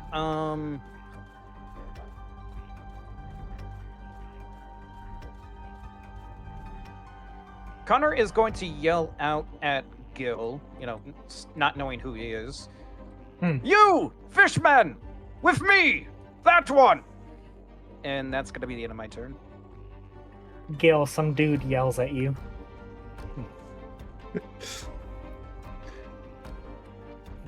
Gil just wheezes. This guy is definitely gonna notice that, however.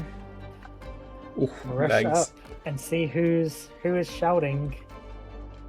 Connor, how you feel about crossbows being pointed at you? Not really great, man, but you could hit me if you want. I'm not gonna Okay. complain. You can try. That's gonna be a 12. That misses. You watch as this guy just runs up with his crossbow and kind of like fires, missing, and then he's like, "Shit," and starts reloading. Now, wait your turn. You're next. You guys are dead, that's why. This guy is gonna, however, come over here. Oh, very And- convenient. He's gonna pull out his Just as a Scimitar. reminder, you can use lucky to make the enemies roll disadvantage. Hmm. You can. That's good. He is going to Yep. swing with his scimitar. Do you want to use your lucky? I Nah. think you only have 2 of it per like long Yeah. rest or something though. Yep, 2 per long west. So And you already used one. yeah. It's almost So like the DM was like, you know what? Yeah, I'll let you use that earlier. I gotta use them sparingly. So, normal. Ooh, that is going to be a miss. All right. Yeah, that is a attacking with the light property as a bonus action. Does it have to be a different weapon, or can it be the same weapon? It has to be a different weapon. Has to be different. Okay. Yeah. So he's gonna miss. Henry, this guy rushes past you and leaves. And this one, you know what? I'm gonna say for the fuck of it. Target. What? Don't be brave. Don't be brave. Oh Jesus. Okay. What did I tell you? Henry, you watch as the one that you shot in the shoulder blades turns and looks towards you, and then the commoner here, with her trusty baguette, just starts beating the shit out of him, and then he actually crumbles to the ground. Hell Dead. yeah! Good job, lady. Oh my god, thank And you. then How much damage did it do?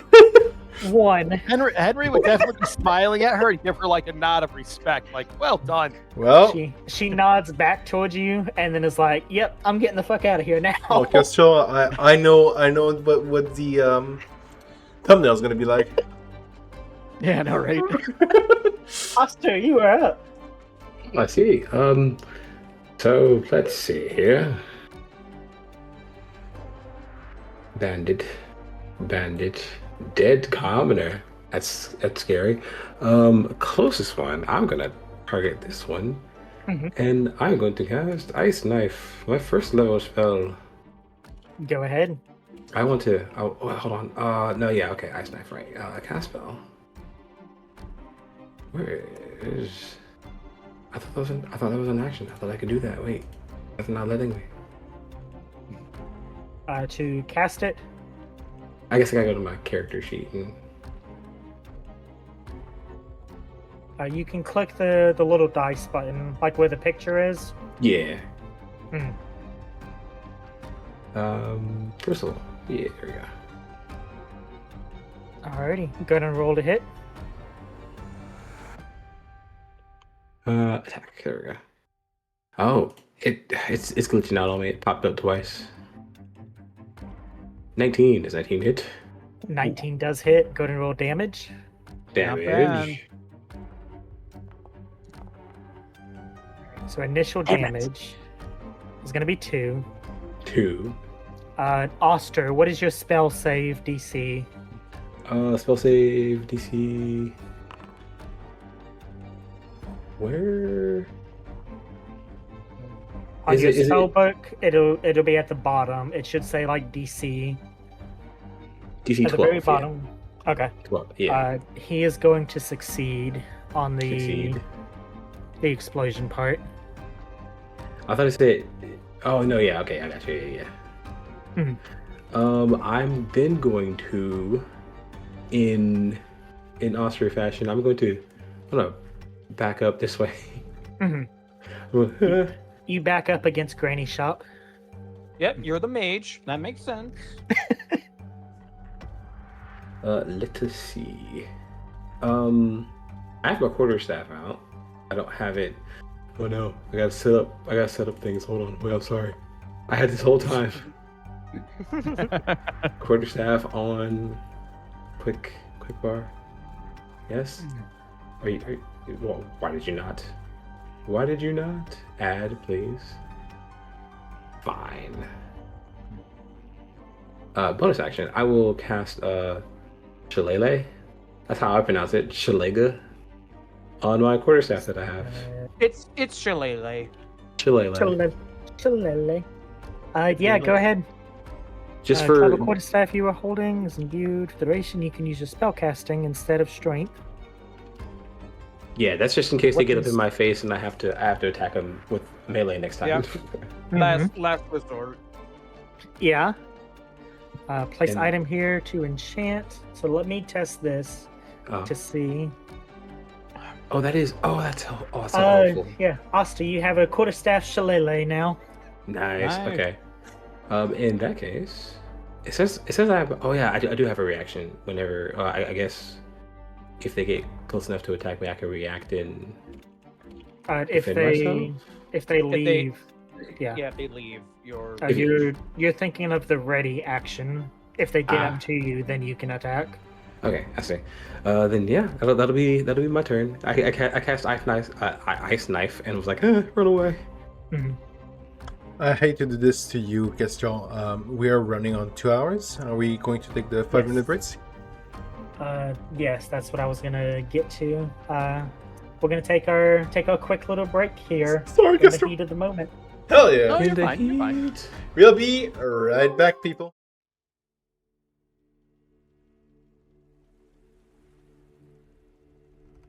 It's too late! And we're live, people. And we're back. Hello. We're back. We're in the middle of combat. Larkin, go ahead. Garner is I would say that Larkin is probably going to be looking at these gentlemen ahead of him and be like, "Lad, you've made a really bad decision," and he's going to walk forward. If I can actually grab hold of me, and he's going to smash him in the face with a mace. Go ahead. Make an attack. That is going to be 22. That is gonna hit. Hell yeah. This is way different than Ewan.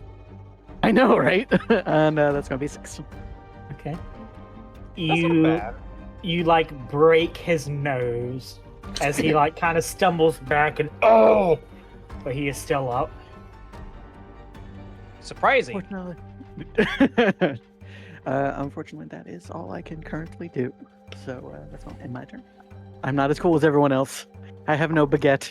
And leave. Nor a gun. Alrighty. You better run, motherfucker. Don't Marcellus. trust that bullet. Let's see, what does he want to do? I think you watch as this guy turns to face you with this like grin on his face, and as he reaches down towards his belt, he pulls out this small vial, a healing potion, and he is going to chug it The balls Boo! on this guy. Boo! Gall. All and right. just kind of like wipe his mouth and spit out some blood. That is The going to blood- be his turn.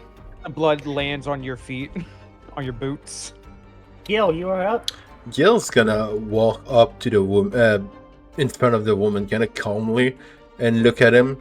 And I'm gonna invade his mind as I let my telepathic ability let me speak in his mind. I'll cast a spell on him, and I will say to him, "Are you sure you want to fight a beast of the deep?" As I cast Dissonant Whisper. Okay. Oh, hell yeah. That is a really boss-ass way to do that. Do you want some of the deep? It's like, So that love creature, him I am now. so sorry I did not target him. This one here has to make a wisdom saving Wisdom throw save. and beat my thingy. If he does, on a failed save, he takes 3d6 and must immediately move its direction if available to move as far away from you as they can. So that means that if he succeeds, it doesn't take damage, but he does run off his movement. So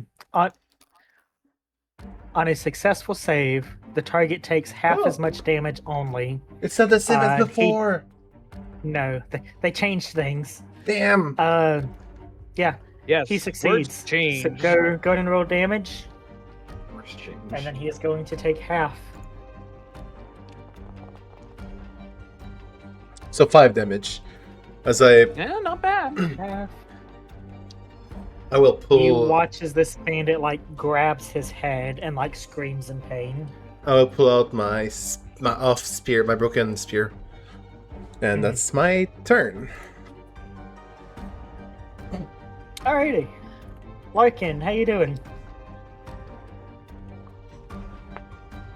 I think I'm doing Oh. pretty okay so far. Huh.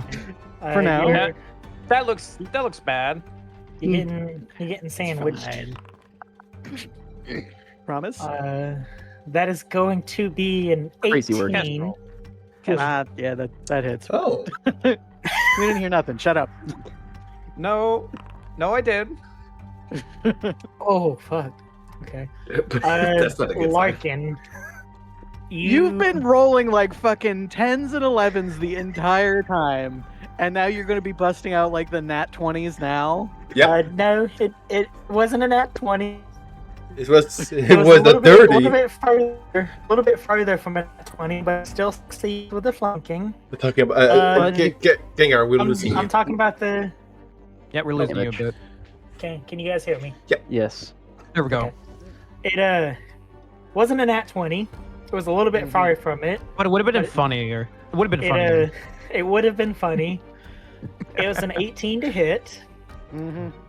And Larkin, as this bandit kind of like flanks around, you feel the cold steel of a scimitar slash from like your lower back up and across your spine. You are going to take 7 slashing. Oof. As he just like cleaves into your back. Ow. Well, that's not Hey. nice. Gonna This get out of guy this is gonna get the spell fuck out of there. This guy is Well- gonna get the fuck out of there. Well, that's not nice. These guys are gonna have a bad This guy time. is gonna get the fuck out of there. They are going to have a bad time. But Oh, so you're- am I. Holy shit! Gonna get the fuck out of there. Kestrel, what the hell? Oh no! I did not notice You the just time. noticed? Yes! I'm sorry! I'm still alive. I'm still alive. Marcellus. Go touch Yes. him! Merciless, go touch him! My name's not Marcus. Merciless, my bad. I'm sorry.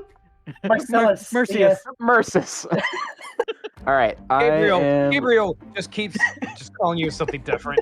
There's no way I'm reaching that man, and he's also not my focus. I don't see the cow currently. Yeah. It's fine. It's fine. He's I'm used to it. going to attack Yeah, this you know how guy. Betsy Burgess feels. Exactly. Character death, session 1, it's fine. I'm gonna attack this guy once again. Go ahead. All right. Come on. That's a 10. I don't think that's it. 10 is gonna miss as you go to like swing your sword down. He like parries it with his scimitar and then spits blood at your feet. Come on, big boy, that's all you got? Man, this guy's got hands.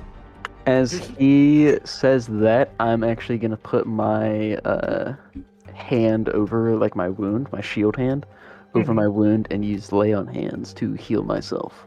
Go ahead. Okay, let's see. Can you do lay on hands with a bonus action? It is now. It is It now. says as a bonus action, you can touch a creature, which could be yourself, and draw power from the pool of healing to restore HP. All right. Mhm. Damn. That's Yeah. They buffed a lot of healing stuff with the 2024. I didn't mean to heal this bitch. I meant to heal me. I got you. You had your hand on his shoulder, and you're like, "Wait, which hand am I using?" I forgive you. I'm forgetting. But yes, I'll go ahead and heal myself and get ready for the fight. Mhm. God damn it.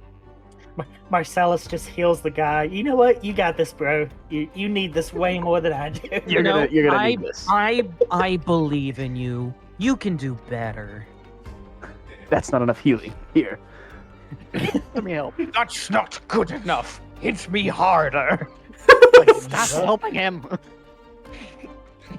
And same verse as the first. Another crossbow bolt into your back, Marcellus. Bring it. That's gonna be a 5. Damn it, he hits. No, he misses. I'm telling you, he's made out minus- of like tissue paper. -5 to Dex. You feel another like bolt ping off of your armor. Perfect. This guy is still gathering his shop stuff up. There are You- better things to do. You get out of here safely. This guy's just dead. Mhm. Get out of here. I wish she would snap the shit out of me with a baguette thingy. I'm a mean guy. Okay. Apple. How does the shove action work in 24 again? Shove action is going to require the recipient to make a dexterity or strength saving throw. And the person pushing is going to, it's based off of their strength. Gengar, Okay. that's mean. 8 plus proficiency plus. Yes. Okay. Plus the modifier, yes. Okay. And then you can push like 5 feet, right? Correct. Yeah, you can push 5. Yes. Okay. Let's push Gill, 5. Push down. give me a strength save. Oh. As this commoner is going to go to like push you into this other bandit and run. Strength, you said, right? Strength save. It can be strength or dexterity. It's the same for nat 20, bitch! You ain't pushing me! Well now. Gil, don't play. Okay. She's running away. I'll step in front of her and fall in the I still fall. Damn. Yo, you feel hands like go and push into your back, but you like hold your ground. And then Aw. they She's pushing They me to start be Yo. better. Damn. Sure. Gil, do you want to take an attack of opportunity on this commoner? I look at her running away, and I'll just do a dirty high at her. That's it. Okay. Is judging someone a free action in this one? Yes. Yay, I'm judging. Let's go in this way, because that seems the only safe path. This guy's gonna realize his mistake, climb back up shore, start running with his buddy.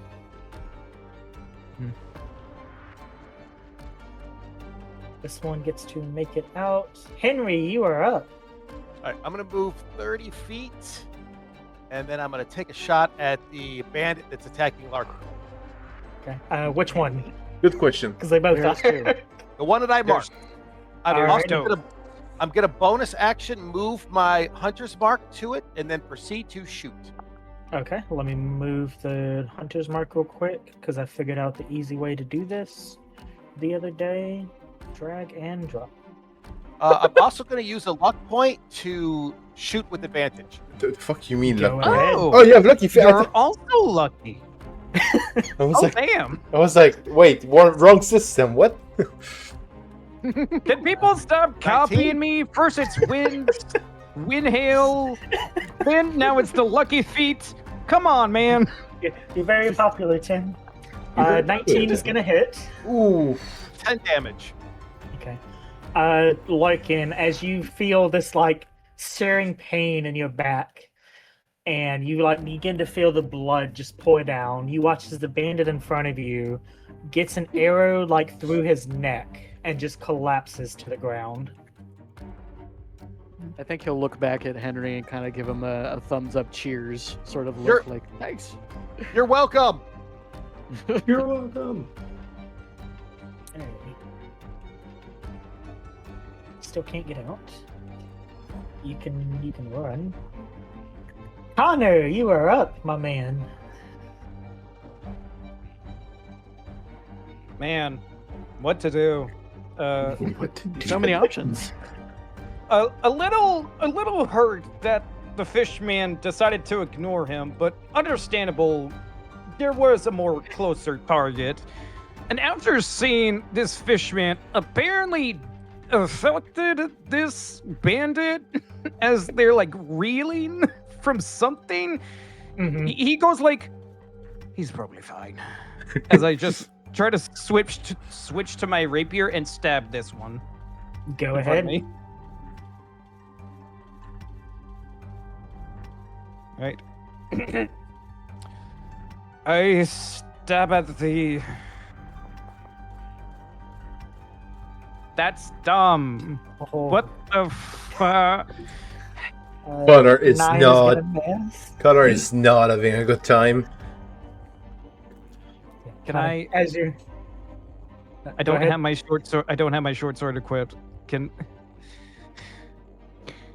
I use my bonus action to do that? equip your short sword. It's free if your hand is Yeah. empty.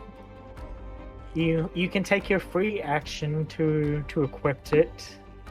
I think he had to do that to switch from the pistol, though, Yeah. didn't you? Oh. Yeah. Here's the thing. I had to So switch to my with- rapier. Yep. Yeah. So let me clarify. With the Oh. 2024 rules, when you make an attack, you automatically switch to the weapon. So you Gotcha. making an attack with a rapier automatically switch to that as part of the attack. You can Okay. take your like free action for the turn to pull out your short sword as well. Ah. All right. Cool. So the thing about the short sword, if I do hit, I just don't add my dex modifier for the damage. So Yes. So when you go to make the attack and it pulls up the dialogue where it says one-handed, switch that to offhand. gotcha. Please, Connor. Just please. Please. For once. I don't want to screw up your operations with the short sword here, but I think they changed rapier that it's no longer light. Ooh. Did they? Oh yeah, Yeah, that's so right. No, you the other can't- sword you also can't- needs to be light. It You can't is dual wield rapier anymore. Yeah. That's so dumb. That's Okay. changed a lot of the way I So build my what- characters now. What is finesse? What does finesse do? Finesse Okay. makes you use your dex instead of Dex or strength. Or strength. Dex or strength. Okay. So Yeah. both weapons have to be light to dual wield Correct. them? Yes.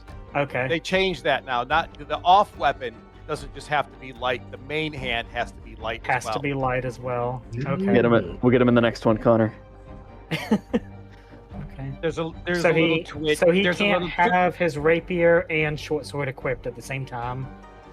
I don't think he can use them. You The can way- wield them, you just can't Yes, use the wield them. feature to get the second attack, Yeah. like the bonus Okay. action attack. Okay. There's a I little do- twitch in I do Connor's, remember Connor's that. eyes. Well, I There's mean, a you twitch are in the Connor's DM. eyes. We can do whatever you want us to let us do. so. I'll concede. No. I'll concede. I'll concede to the rules if that's how we're gonna play. That is how we are gonna play. Damn. All right. By the rules. Understand it. Understandable. Understandable. Connor will just stand there like an idiot. Connor, you're still like, even in all this chaos, you're still looking over your shoulder for Dagger and Doll. Yeah, don't know when they'll pop up. So, just gonna The world may Gonna- never know. just dancy do around him, like, come on, make this fun for me, as he tries to make up for his fumble, just trying to go for the guy. Connor, is that gonna be your turn? Yeah, Alrighty. that sucked. Gil, I put You my want to spear in just front do of him and me. even through his like massive headache, starts rushing you with a scimitar drawn. Try me. That's 12. gonna be a soft 20. That hits.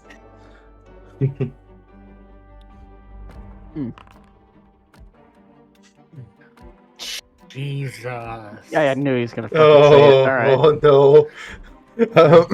Gil, Gengar, here's $20. Hey, check your PayPal real quick. I just wanna. Gil, that's gonna be max damage, 7 slashing. I'm still up, bitches.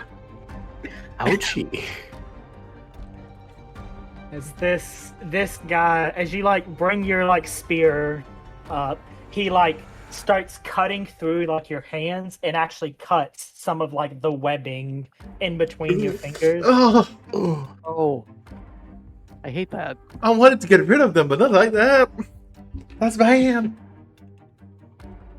That was his Stupid. movement and action. My God, I just been saved by the tough feet. It's just been saved by the tough feet. Bonus Yeah. action. No. Oh, disadvantage. No, disadvantage. Luck point. He's Okay. gonna pop a potion and chug it down. Oof. Oh, okay, never mind. Thanks, though. Oh man, right in front of you too. That's really rude. Ice back to full. Is- Do your luck points work on guys- anybody? No, just yourself. Oh, okay. No, okay. When they No. target you, you can Yeah, make roll okay. disadvantage, or when you're targeting a creature, you can roll advantage. Connor, you're being targeted. Whoa. Try me. Feel Are me, you gonna use a lucky or hold on to it? I got balls of steel. Okay. But actually, they're more like balls of wind. Okay. That's gonna be a 7 to miss as you're like dancing Aha! around and he starts like slashing into the ground. Come Auster, on, you are come up. on. Are you even trying? Start calling You you see Windy this Balls. this cow friend bleeding pretty badly. Girlfriend, no. I will. How far is the range? Oh, 60 feet, huh? Okay. I'm going to cast Frostbite. Cause numbness in numbing frost to form on a creature you can see within range. Target makes a Constitution saving throw. Auto fail, it takes 1d6 cold damage. Okay. Who are you targeting? I'm targeting, that one right there. Alrighty. Sweet. Con So that's me. save. Con save. Ooh. It's gonna be a failure. Go to no damage. Damage. All right. Navier. Oh, hell yeah. Okay. 4, and then disadvantage on the next attack roll it makes before the end of its next turn. Yeah. Alright. You Clutch. watch as this like ice begins to form like around his hands, is where his scimitar is being wielded. Stop attacking my friend, please. He's like being polite, but he's like, please stop. Don't do that. How long does Shillelagh last? I don't know if I need to re-up on It's, Shillelagh. It's Shillelagh. it's every turn. It kind of works. Instead of using an attack, you could use that as your bonus action, and it would be followed up by your attack. Okay, Yeah. I got you. So whenever you would make an attack with a weapon, it uses the wisdom modifier instead of your strength. Wait. Are you telling me that True Strike is not better than Shillelagh? So True I Strike will, got I updated. will, Oh god, I sorry. will read Shillelagh because it has an update. A club or quarterstaff you are holding is imbued with nature's power. For the duration, 1 minute, you can use your spellcasting ability instead of strength for the attack and damage roll of the melee attacks using that weapon, and the weapon's damage die becomes a d8. Oh, If the attack deals damage, it can be force or the weapon's normal damage type, your choice. The spell ends early if you cast it again or you let go of the weapon. Okay. So each round, it's like 6 seconds, right? Yes, it So, lasts yeah. 10 rounds. Okay. All right then. So I don't have to. I don't have to re-up on it. I'm gonna. No. I'm gonna stay where I am. But providing support to my friend. Mhm. Actually, I no. appreciate it. Actually, you know what? I'm gonna move in because I want you to get flanking, right? Do you hold on? Let me see the order here. Oh, you do go next. Yep. I'm gonna move in just because flanking. Mhm. I'm gonna Larking, mitigate that. You are up. Well, see, the funny thing about that is I'm not planning on attacking that gentleman currently. I am, in fact, Yeah. going to perhaps cure wounds upon myself. Yes. Yeah, As a that's thing. smart play. Yeah. I'd say that's a smart play. Uh, Yeah, go ahead. I was gonna say, go ahead. No, No, you go ahead. no, you No, go you ahead. go ahead. No, No. I insist. Plus your spellcast. Okay. Go ahead and click the healing button to roll. Roll, damn you. Oh, hell yeah. Not bad. Yeah. Nice. Larkin, you feel that cut just like cover itself back over. Yeah, he's going to turn around and face this guy now and just be like, really? And God, I wish I had like a weapon that I could bonus action with, but unfortunately not. So that's going to end my turn. Alrighty. Marcellus, how are you doing? Oh, I'm chilling. Okay. Just chilling. Just chilling. Scimitar slash. Mm-hmm. Gonna be. I don't think that's gonna hit. It's gonna be a 6. Ooh, close, but no. Alright. Gil, you're in pain. I am, Both and mental honestly, and physical. You know what? I wasn't gonna do it, but I'm gonna have to. I'm going to repeat Dissonant Whisper again, and he becomes numb to all sound. As if he was thrown under the water, kind of deal. Please, maybe a DC 13's Wisdom saving throw. Alrighty. This is how he That's blocks gonna out all the be- He insults. needs to fail this. If it doesn't, I fucking die. Please fail. That is gonna be a fail. Yes! Alright. He takes Low the damage. 3d6 damage. No, I don't care if you fail how much damage I do. That's 11. 11. He drops dead. Oh, that's what it feels like suffocating. Alright, I'm hide myself under this table over here and duck. Mhm. That's my turn. That's Alrighty. fair. Bandit here. I'm actually gonna have him roll. Larkin, high or low?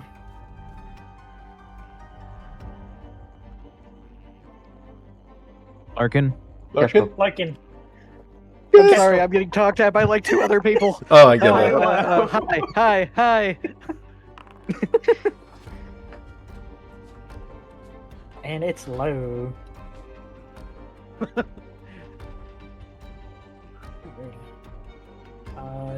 Pull out some Hi, toe. health.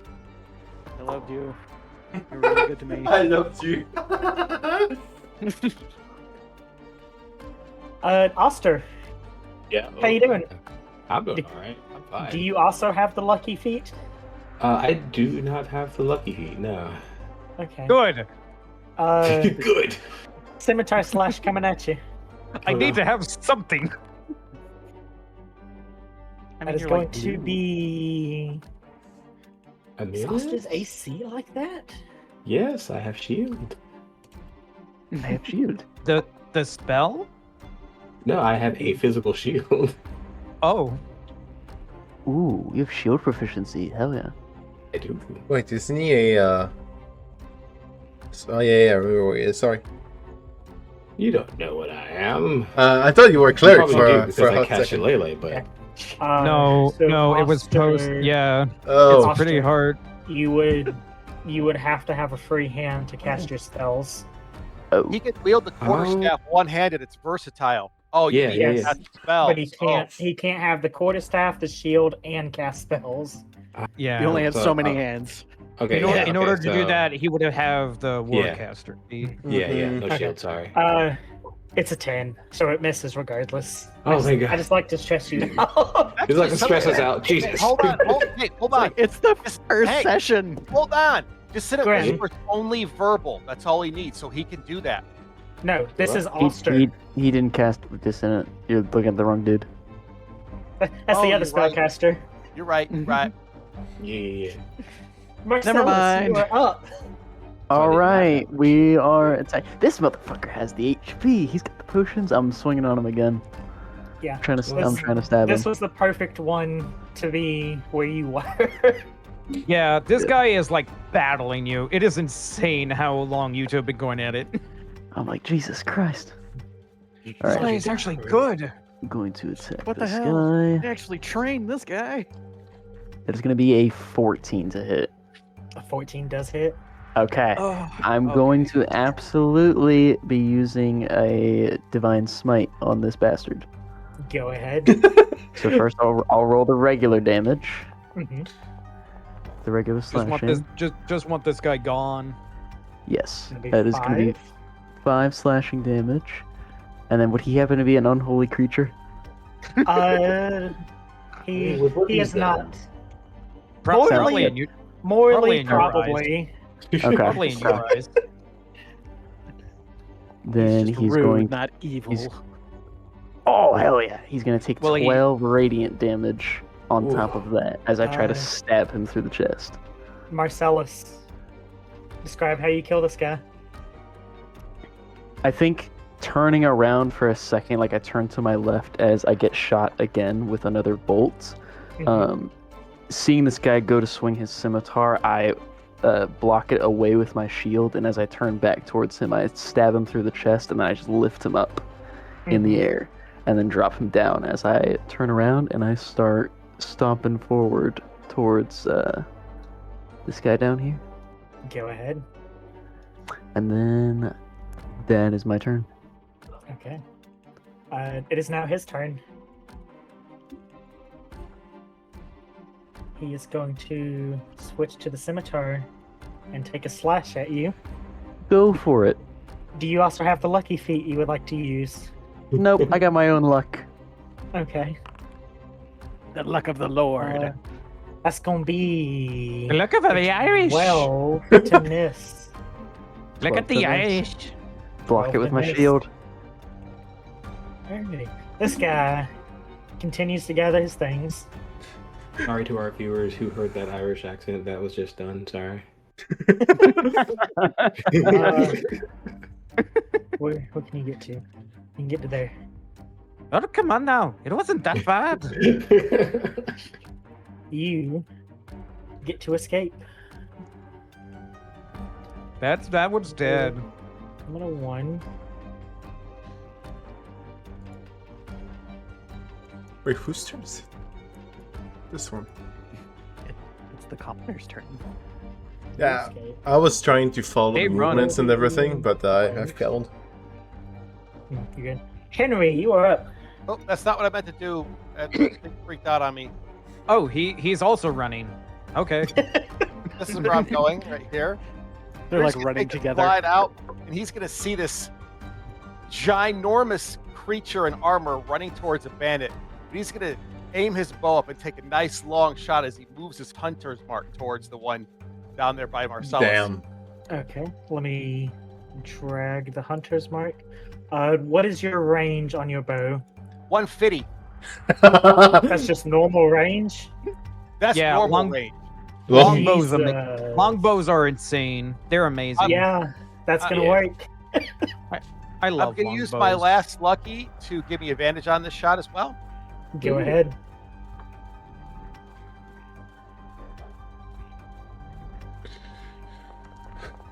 Ooh. Hell Oh, yeah. I saw the 20 for the longest time. Soft 23, damn. 23 does hit.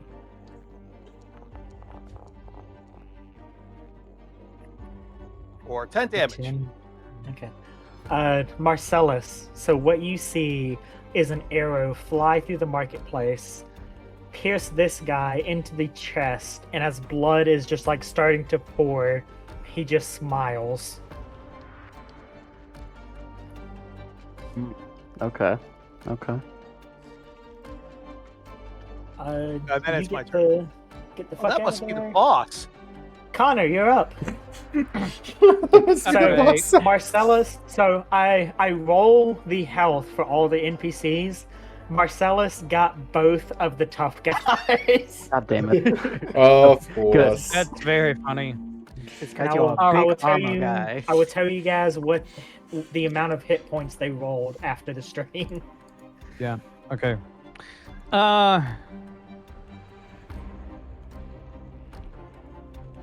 Screw it. At this point, I at least want to do something. So, I'm gonna. Yeah, you know what? Screw it.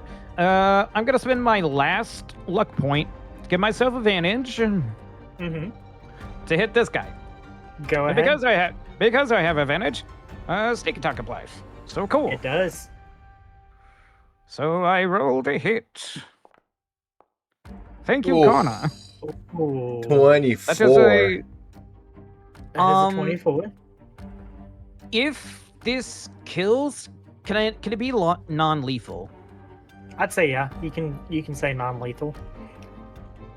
Okay, I add a d6 to this. Yes. Ooh. 11. Ooh.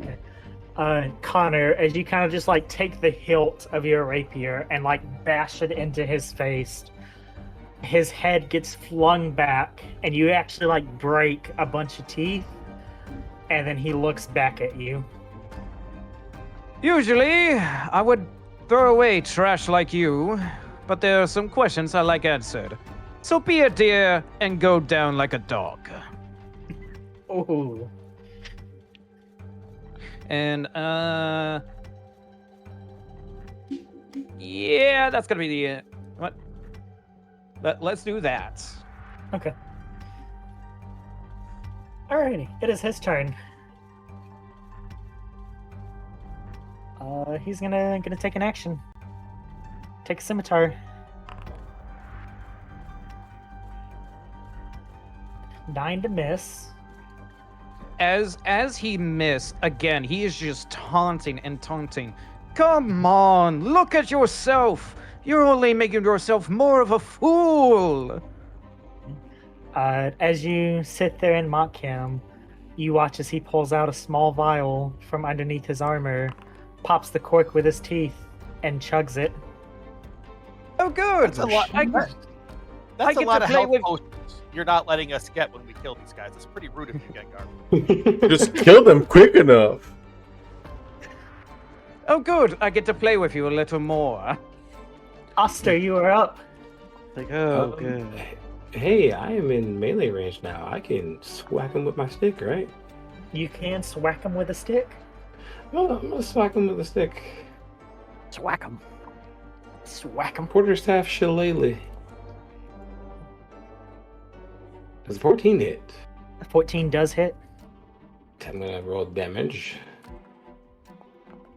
I almost hit the critical there. 7. He is dead. He's Hell dead. yeah. I swacked him to death.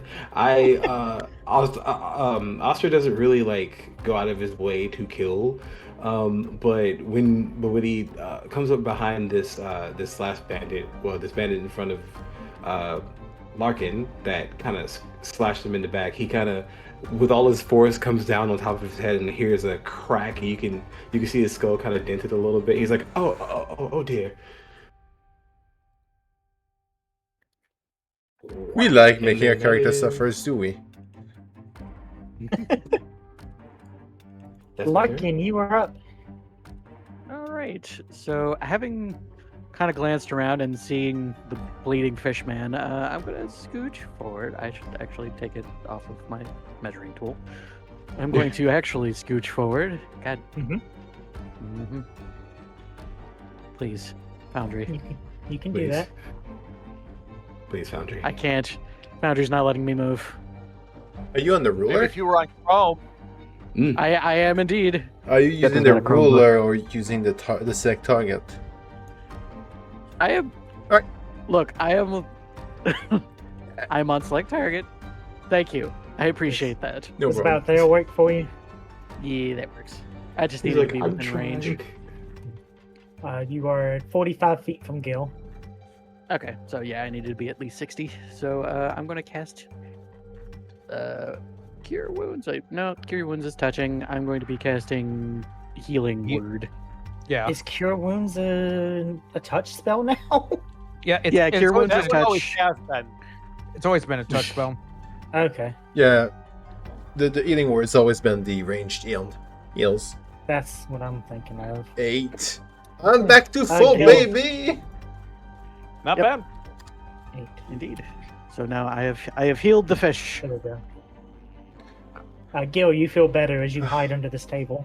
Yeah. And suddenly you feel a lot more braver.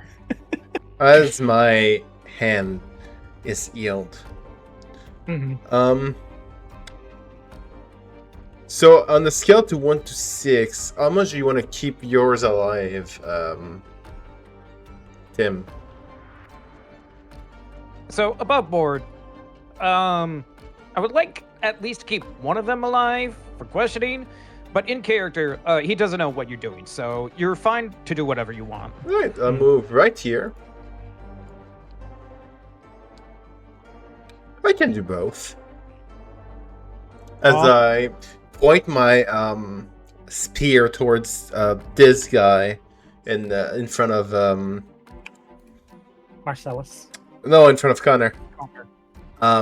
Connor. I do a kind of a point at him with the spear as if he's next kind of gesture, and I cast telekinetics fling on him using my spear as a projectile.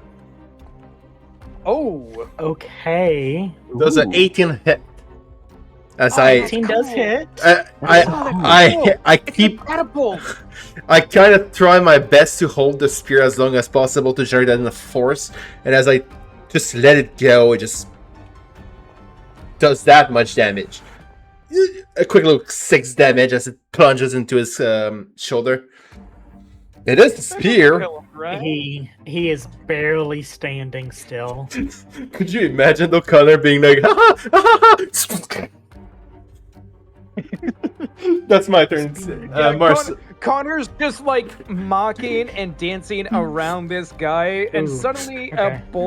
a spear comes out of nowhere. He's like, where the hell did that come Yeah. from? So I'm gonna say this. Gill, I will let you do like a large rock that's laying on the ground. It has to be something that isn't being worn or carried. Can I throw my spear on the ground? Sure, you can throw Yeah. your spear on the ground as your free action. Yay! Same All effect, right. less cool. If that's within the rules.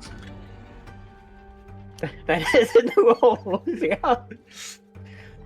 Gil, Also, you, Connor's just like, oh, cool, a free spear. Don't touch that shit in your mind. you lost your spear. That was out of character. Yeah, I know. Thank you. And that's why the Marcellus. spear is hand sized. Yes. What is that? All right. I am going to. Let me see. Is there anything better to do? Yeah, no. I'm just gonna attack this guy. Okay, Gonna swing on him. go ahead. Swing 'em hard. May your strike be true. Ooh, that's gonna be an 18 to hit. 18. That does hit. All right, perfect. We're gonna slash at him.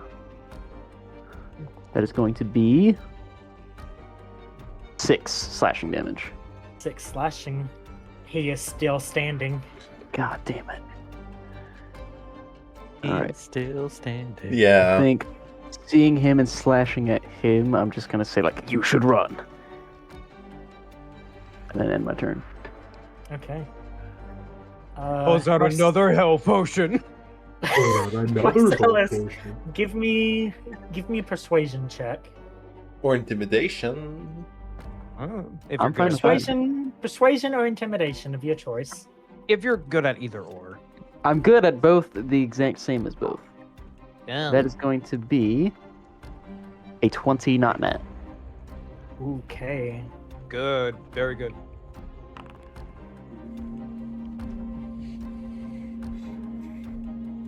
Please A-hop him. So he pulls out a healing potion. No. A-up. And he's gonna start running. Perfect. I'm gonna take an opportunity attack to stab him. Go ahead. A-up, yay! Oh, this guy is a dirt bag. Oh, It's a 12 hit. 12 just hits. Perfect. Perfect. It's gonna be another 6 slashing. As he begins to turn and start running, you just cut through and he falls to the ground, kind of like tumbling as he was running. Mm-hmm. Perfect. Damn, Paladin, killing people with their back turned. Yeah, Paladin. Yes. He gave him Righteous options. He gave kill. him options. He said Listen, you better run, and the guy went to run. He cut him down. listen, He didn't have to it see makes himself die. sense. The guy did not notice him dying before it was too late. It's a humane way to kill someone, isn't it? Very quick. Probably didn't hurt much. They get out. Depends on who you ask. If you ask the guy who just got killed, well, I'm sorry, you can't ask him. Never mind. Henry, you're up. Well, Henry, not knowing any better of what people's ideas are, he's gonna once again move back over, Mm-hmm. take aim at this gentleman next to Connor, move his This guy's hunter's gonna mark. die. This guy's Fire. absolutely gonna die. This guy's gonna die. Alright. God damn it. Go ahead. This guy's absolutely gonna die. I like to think that's Connor just actually talking behind him. Just like, oh, this guy's going to die. 15. Yeah, that's 15 hits. Go ahead and roll damage with Hunter's Mark. even with your hunter's mark, that's just overkill. I know that's gonna kill. Wait, how do you flavor Henry your hunter's mark? Does it explode after hit or? I think the Hunter's Mark is because I don't know. It deals more damage, sure, but how do you flavor that? It's a good question. Think on it. Come back to me on that one. Get back to me on that, actually. But for now, I think that he's just gonna stick him like right through the neck, and it's gonna come out the other side. Oh yeah. Connor, he drops to the ground dead.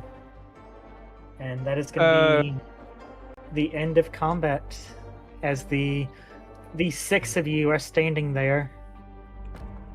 I will use one of my features as I move towards my spear, for the spear to be telekinetically pulled out and bring itself to me through the mage hand cantrip. Invisible, you can see it. It falls in the well. No! Give that back. As I take it back and put it in my inventory.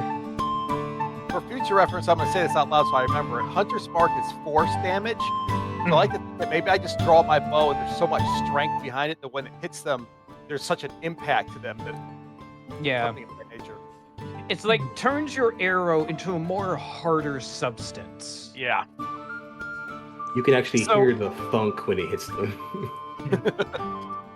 All right, so as the arrow like went through the guy's throat and he slumps down, Connor just like throws his hands up in the air and just like in a fit of like frustration. Oh, come on!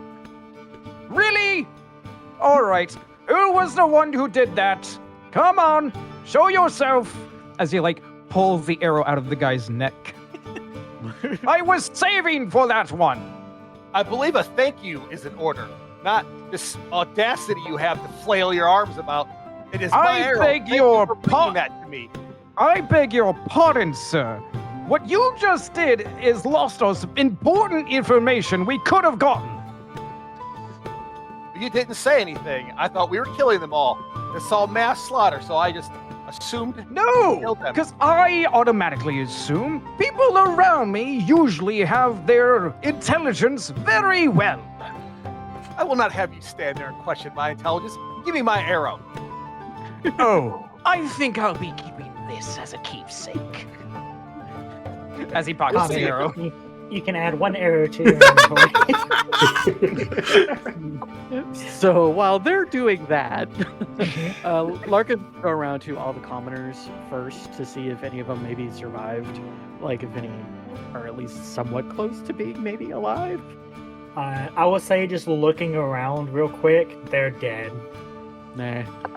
And in that case, I think Larkin will go around to the bandits and start checking them over, seeing if he recognizes anything, pulling things out of pockets. So I'm gonna say you start here. Auster, what are you doing in this moment right after combat? Probably still shaking after killing a guy, and is then gonna go over and stand near a different dead body because he was just near Larkin, so he's gonna go over and continue to be in Larkin's vicinity. It's like, I know that guy. I know that one. Gill, you pick your spear back up. Yes, sir. Marcellus, what are you doing I think in the moments right after the chaos? I would be sheathing my rusty sword, seeing that there's no more like bandits, and then I'm gonna grab the one that I had just killed down here and drag the body up towards this other one, so I can like see them both. I'll Just like grab his ankle and start dragging. I will do something like that too, as I'm gonna go and get the guy who I mind death and bring it towards the paladin. Mind death. I love that. I tried mind deathing him. Here, I was gonna Gill, say where are mind you fuck, dragging but I him? didn't really like that.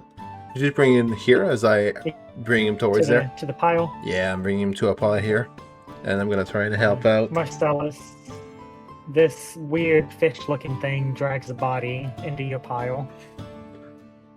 Honestly, he killed one of the bad guys. I give him a nod. Yeah. Nods back, and I So, start pilfering. This is where this happens.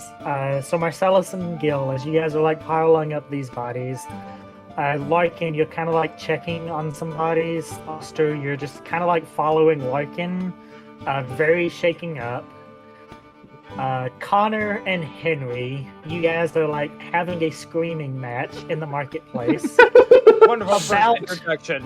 Wonderful first meeting. About 40 to 50 guards start swarming the marketplace, and all of them starting to surround each of you with their weapons drawn. And they all begin to shout, "I need you to put your weapons down now." I put You, mine you away. see some guards like checking on the bodies and the general chaos and stuff. Sir, these three here were the ones doing all the destruction of this place. You should see if there's any civilians still alive. Larkin will put his hands up, and he'll actually have already set his mace down and be like, "Gentlemen, I have checked the commoners. They are, unfortunately, there are no survivors." No. Marcellus, do you surrender? Yeah, I think Marcellus, already having his sword sheath and he just has his shield in one hand, he's just gonna take a knee. He kind of looks tired as he like drops down to one knee. Sorry, I'm trying to go like up in the order. Gill, Yep. how are you acting being surrounded by guards? I have already my spear away. I'm just gonna like kind of raise my hands on my sides to show I'm not gonna be a threat. Larkin, you already said. Auster, and you're like 1,000-yard stare. One of the guards kind of like pokes you with the wood end of their spear. Come on, son. He's probably gonna just like set his not even set it down. He's gonna like let it fall from his hands as he's, like you said, like 1,000-yard stare, and he's just gonna let his quarterstaff just like fall to the ground. Okay, you let it fall. Henry and Connor, did you guys continue arguing as guards surround you? I like I- to think we would continue arguing, but Henry would like put his bow away and get down on his knees, but he would still be arguing. No, I would say that the moment the guards showed up, I'd imagine Connor would immediately just clock in on that. And while he would love to continue bashing this idiotic person, immediately pocketing the arrow and sheathing the rapier. I will deal with you later. No, As no. You're being surrounded. Okay, sorry. No, there's like 9 guards around you and Henry right now. Sorry. You're good. Easy, So it's easy each- now. Oh, go ahead. No, go ahead. No, go ahead. I want to hear what Connor has to say. Yeah. He is gonna like address the guards themselves and like try to defuse the situation. Now, gentlemen, there's no need to get so heated up.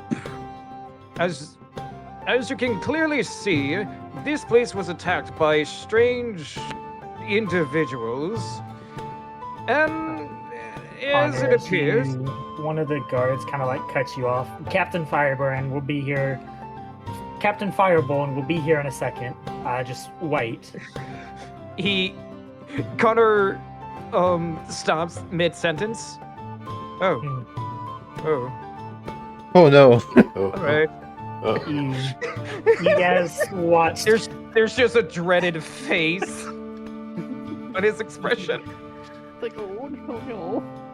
You guys watch for a minute as just like moments pass, and then this Captain Fireborn, who Henry, Connor, Austin, Larkin, Gill, you probably wouldn't know too much about. Nope. Auster. Oster, what did I say? Kai. He said He said Austin. Austin. Kai, my bad. You're Austin now. Deal with it. You all watch as the town guard, Captain Fireborn, comes strolling in to the marketplace and kind of like dismounts from his horse and spends a few moments talking to some of the guards, kind of like over here. And then he like looks towards the 6 of you, back at the guards, just kind of nods, and then walks kind of like the guards start like pushing you all towards the like over here. So I'm gonna move you guys there, unless anybody is going to resist. Connor thinks about it. But no, he complies. Henry's like, not- he's like, don't touch me. I will go where you need me to go. Keep your hands off me. Connor's Henry, Connor's trying. The person. Say Henry, the person like moving you where you need to be is that elf from the front gate. Oh, Oh, that's that's fine. You can unfortunate. touch me. Touch me all you want. whoa! That's fine. Full 180. Let's Connor. Connor is like trying with all his might not to make eye contact with the captain. Mhm. Henry, what Just- about the blacksmith lady? Oh wait, sorry, it's one character. My bad. Sorry. So as you guys are kind of like corralled up, the town captain, the town guard captain, kind of like walks over. Alrighty, so I can see a little bit of what's happened here, but for the time being, and you watch as all the guards around you begin to pull out manacles, I'm gonna need you guys to come with us until we get this figured out, and that is where we're gonna end the session. go. No, I want more. Oh yeah. Oh, Henry's going to do a fantastic time at Manacles, I'm sure. So you just wait till this next session starts, because this gonna have a fun time trying to put me in manacles now. Shit's about to Well, deal. This isn't the first time I've been in handcuffs. we'll be when we come back to it. We'll be in jail, and fucking one of the guards has a black eye because of Henry. Both the guard and Henry have a black eye. Apparently Gengar's gonna make me reveal my last name really fucking early in this campaign. You don't know what's gonna happen. Yeah. So, I've got lots of plans for each of you, and I don't Yeah. want to. I'm waiting until the perfect moment for each. I'm just sad. I I'm already have those plans. I'm just sad. Poor Plang just waiting over there. It's gonna wait until dusk. I'm not coming back. God, he's gonna be in so much debt. Hell yeah. Yes, Yes. you have made the crucial mistake of thinking Plank is still alive. He's already gone. No. He's already gone. The moment you walked away, he was dead. You looked at a shiny piece and killed himself with a dagger. Alright, on that note, guys, I was Killslake24 here in the House. I do the OBS work and I did the videos. But on my time, sometimes I stream, sometimes I do videos. That's about it for me right now, but I do want to point out something for the future videos with Kills as a character. I just want to heads up, I'm gonna be visceral with my description. Today was soft, wait until I'm level 3. On that note, Apple, can we find you anywhere? Yes, you can find me here every other Friday for the Saltmarsh campaign, on Sundays for the Glades campaign as a player, and then running as the GM for the First Flame campaign on Sundays as well. Alright. Grimm, can we find you anywhere? hey everybody, you can find me here on Fridays for Saltmarsh and Sundays for which Glades. Sunday? The Wait, Glades. that's it. One of those things. That one with Gabriel, One of you those know? things. Alright. Tim, can we find you anywhere? Wait, I'm next. Yeah, you're next. Yes. Sucks to be you, besides Sorry, you all need to skip. I thought we were going order by VC. God damn it. Okay. No, Yes, my I'm name following the is- screen on my hand. Yes, hello. My name is Timothy King. You can find me on X and Blue Sky at TKCVA, Casting Call Club, and Newgrounds. Currently, I am not in any voice acting projects right now, but in the meantime, I'm working on something regarding to my YouTube channel. So, it'll probably come out some other time when I get my shit together. So, expect something fun. Hell yeah. On that note, Kai, can we find you anywhere?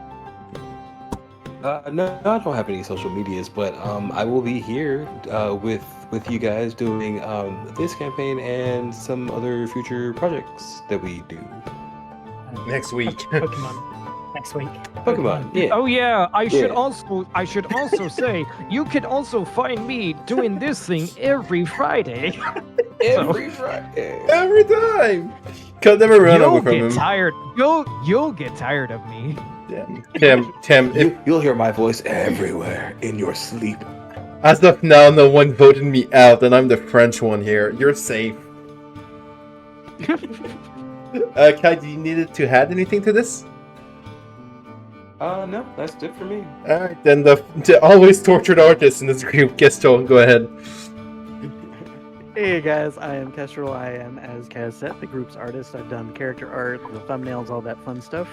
If you'd like to see more of my art, you can take a look at Kestrel Creations on Blue Sky. And you can also find me here every Friday and Sunday. It just can't get rid of me. Hell yeah. Quick question, Kestrel, do you take commissions? I sure do. Oh, I've- that's very cool. Yep. You guys check out his Blue Sky. Yeah, I've used some for my own art sometimes. I think, one project, two project? Yeah, I've done a couple of projects for you. I think I've done one for... Yeah.